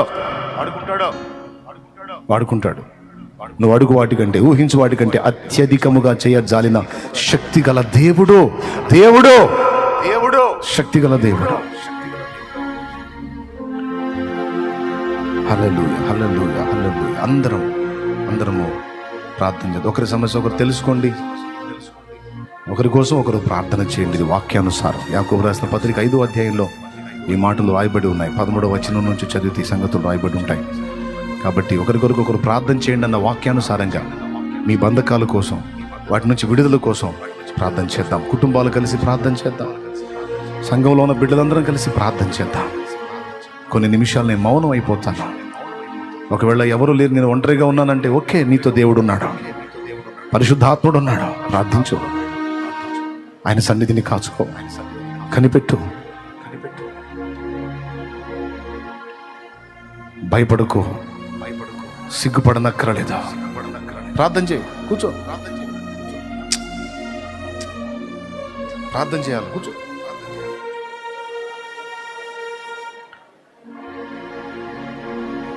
వేడుకోవాలి, దేవుడిని వేడుకుందాం. యేసయ్యా, యేసయ్యా కనికరించు, కార్యం చేయి తండ్రి, స్తోత్రం అంటే అందరం కన్నీళ్లతో ఈరోజు స్పష్టంగా దేవుడినితో మాట్లాడాడు. అన్ని సంగతులు ఎత్తి మాట్లాడాడు. విడుదల రహస్యాన్ని కూడా ఈరోజు విప్పున్నాడు దేవుడు, మనకి చెప్పున్నాడు. పట్టుబడదాం. తెల్లవారుజామని లేదు, ఎప్పుడు అవకాశం ఉంటే అప్పుడు తెల్లవారుజామును మొదలు పెడదాం. ఎప్పుడు సమయం దొరికినప్పుడు దేవుని సన్నిధిని, నాకు తెలియదు, నువ్వు కదిలిన దాకా నీ వైపే చూస్తుంటాను ప్రభువా, నువ్వు కార్యం చేసిన దాకా నీ కొరకే కనిపెట్టుకుంటా, నువ్వు నా పక్షమున కదిలిన దాకా నీ కొరకే నేను చూస్తావు ప్రభువా, నాకు న్యాయము తీర్చిన దాకా నీ వైపే చూస్తావు ప్రభువా. నాకు చేత కాదు, తెలివి లేదు, జ్ఞానం తెలివి,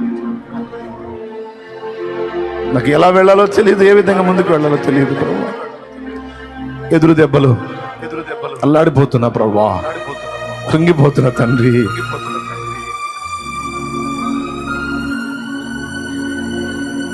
నువ్వు కనికరిస్తావని, దయ చూపుతావని, లేవనెత్తుతావని దీనంగా నీకు వెళ్ళి కనిపెట్టుకోవడం తప్ప నాకు ఇంకేం తెలుసు. నోరు తెరచి స్తుతించాలి, ప్రార్థన చేయాలి. లైవ్ లో, జూమ్ లో ఉన్న వాళ్ళు సైతం ఎలుగెత్తి యేసయ్యా, ప్రార్థన చేయి. యేసయ్యను అడుగు.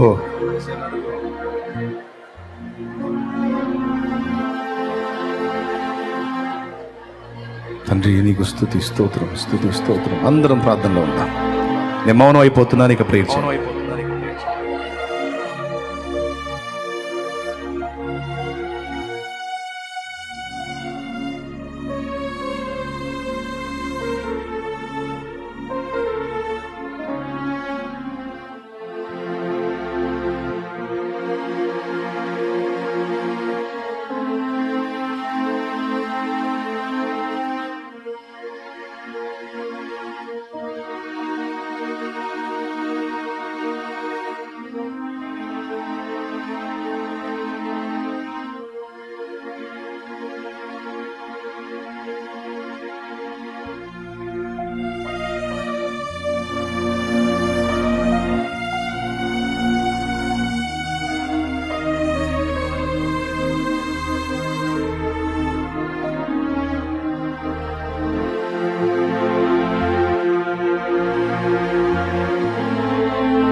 పరిశుద్ధుడు అయిన మా తండ్రి,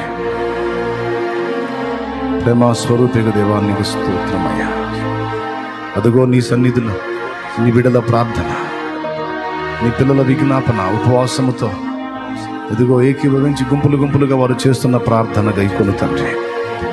వారి విజ్ఞాపనకు చెవియొగ్గు తండ్రి. నీకు స్తోత్రము ప్రభువా, స్తోత్రము ప్రభువా, స్తోత్రము ప్రభువా. ఐక్యత కలిగి వారు చేస్తున్న ప్రార్థన విను తండ్రి. వారు శరీర సమస్యలు చెప్పారో, ఆత్మ సమస్యలు చెప్పారో, మానసిక సమస్యలు చెప్పారో, ఏది నీ ముందుంచారో, ఏది కోరారో, ఏది ఆశించారో తృప్తిపరిచే దేవుడవు నీవు. నీ సన్నిధిని ఇంత ఎండలో లక్ష్య పెట్టకుండా, ఈ వేడిమి గాలి లక్ష్య పెట్టకుండా నా ప్రభా ప్రాణమును ఆయాసపరుచుకుంటా సొమ్మశిలిన అనుభవంలో సైతం నీ పాదాల దగ్గర కాచుకున్నారే. నీ పిల్లల్ని దాటిపోతావా ప్రభు? ఒకసారి జ్ఞాపకం చేసుకొని నీ బిడ్డలందు, నా యందు, మా యందు కనికరం చూపి నీ బిడ్డల్ని ఒక్కసారి తాకయ్యా. నీ చల్లని చేత్తో ఒక్కసారి వారిని స్పర్శించు దేవా. వారికి స్వస్థత చేకూర్చు, ఆరోగ్యమును చేకూర్చు నాయన. దానికి స్వస్థతను, ఆరోగ్యమును మరలా కలుగజేస్తున్నాని నాడు నా ప్రభా నీ ప్రజల గురించి మాట్లాడావు కదా. ఈరోజు నీ బిడ్డలకు నా తండ్రి మరలా స్వస్థతను ఆరోగ్యమును కలుగజేయి ప్రభువా. నాయన సంపూర్ణతలోకి నడిపించు తండ్రి. వారు ఏ విధమైన సమస్య చేత బాధింపబడుతున్నారో ఆ విషయంలో వారికి మాకు విడుదల కలగాలి ప్రభువా. విశ్వాసంతో నీ బిడ్డలు తెచ్చిన నూనె నీ శక్తితో నింపి దాన్ని వినియోగించి ప్రార్థించుట ద్వారా గొప్ప స్వస్థత కార్యాలు జరిగించు. ప్రార్థనలో బలపడాలి ప్రభువా. ఏకాంత ప్రార్థన అనుభవంలో బలపడాలి ప్రభువా. చిన్నదానికి పెద్దదానికి నీ సన్నిధిని సాష్టాంగపడి సాగిలపడి ప్రార్థనలో నీ మీద ఆధారపడే విధంగా మమ్మల్ని సిద్ధపరచు ప్రభువా. మళ్ళీ విశ్వాసాన్ని వృద్ధి పొందించు దేవా. నీకు వందనాలు వందనాలు వందనాలు వందనాలు. కనిపెట్టి ప్రార్థన చేయటానికి తెల్లవారుజామున మెలకువగలిగి లేచి మోకాళ్ళేసి అలవాటు దయచేయ్యా. అందరూ నిద్రించే నీ సీది వేళ మోకాళ్ళుని నీ సన్నిధిని వెతికే అలవాటు మాకు దయచేయి. అది 3 నుంచి 5 మధ్యలోనే కాదయ్యా. 12 కావచ్చు, 1 గంట కావచ్చు, 2ంటికి కావచ్చు, 3ంటికి కావచ్చు, 4ంటికి కావచ్చు, 5 నిశ్శబ్ద వేళ నీ సన్నిధిని వెతికేటట్లు కనిపెట్టి నీ సన్నిధిలో కాచుకునేటట్లు కృపనివ్వవా. అలాగే నా ప్రభా పగటి వేళల్లో కూడా ఎప్పుడు అవకాశం వస్తేప్పుడు నీ సన్నిధిని ప్రత్యేకంగా గడపడానికి అవకాశం ఇవ్వవా. అలాగే నాయన వారంలో ఒక రోజైనా, కనీసం నెలలో 2-3 రోజులైనా, కనీసం నెలలో 1 రోజైనా అన్నీ పక్కన పెట్టి, నెలలో 1 రోజైనా అన్నీ పక్కన పెట్టి ఏకాంతంగా నీ సన్నిధికి వచ్చి నీ పాదాల చెంతకు వచ్చి ఉపవాసం ఉండి ప్రార్థనలో కనిపెట్టుకుని నా ప్రభు ఆత్మ బలము పొందేటట్టు అనుగ్రహించవా. మాలో ఆ ప్రార్థన ఆత్మను మేలుకొల్పు, పురికొల్పు ఎక్కువ చేయి తండ్రి. ప్రార్థించే ఆసక్తిని ఎక్కువ చేయి తండ్రి. నీ సన్నిధిని కాచుకునే ఆసక్తిని ఎక్కువ చేయి తండ్రి. కనిపెట్టుకునే ఆసక్తిని ఎక్కువ చేయి తండ్రి. నిరీక్షణను, విశ్వాసాన్ని వృద్ధి పొందించు తండ్రి. కనికరించు. వీళ్ళందరినీ మీ చేతికి అప్పగిస్తూ నజరేయుడైన యేసు నామములో ఈ ప్రార్థన విజ్ఞాపన మనవులన్నిటికీ జవాబులు పొందామని నమ్మి నిన్ను స్తుతిస్తున్నాం తండ్రి. ప్రార్థన విన్న దేవాదేవునికి స్తోత్రం చెల్లించుదామా? గట్టిగా గట్టిగా హల్లెలూయా. స్తోత్రం స్తోత్రం స్తోత్రం స్తోత్రం స్తోత్రం. హల్లెలూయా. అందరం పైకి లేచి నిలబడదాం.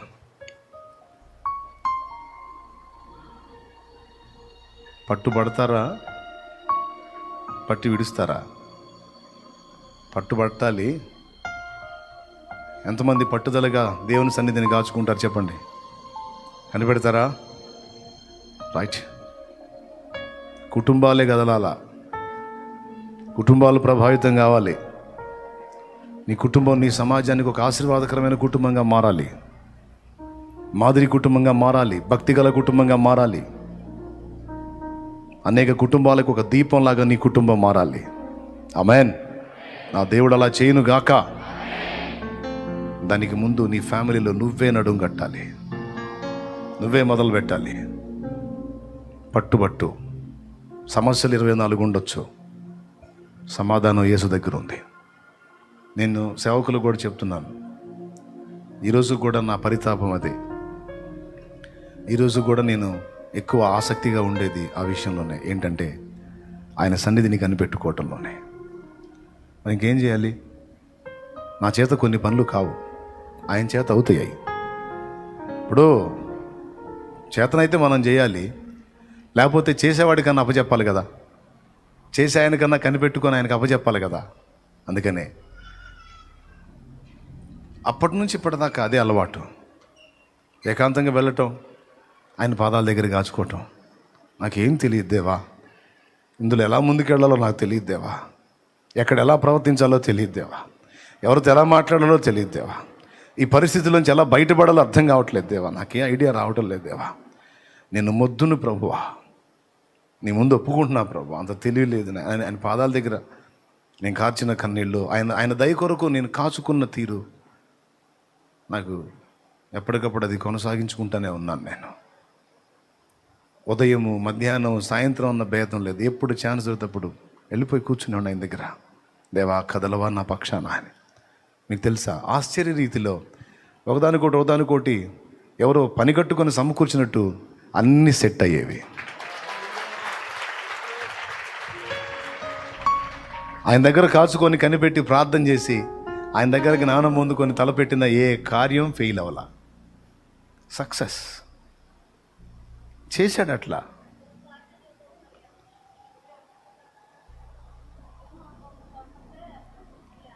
విను, తల్లి చెప్పే మాట కూడా విను.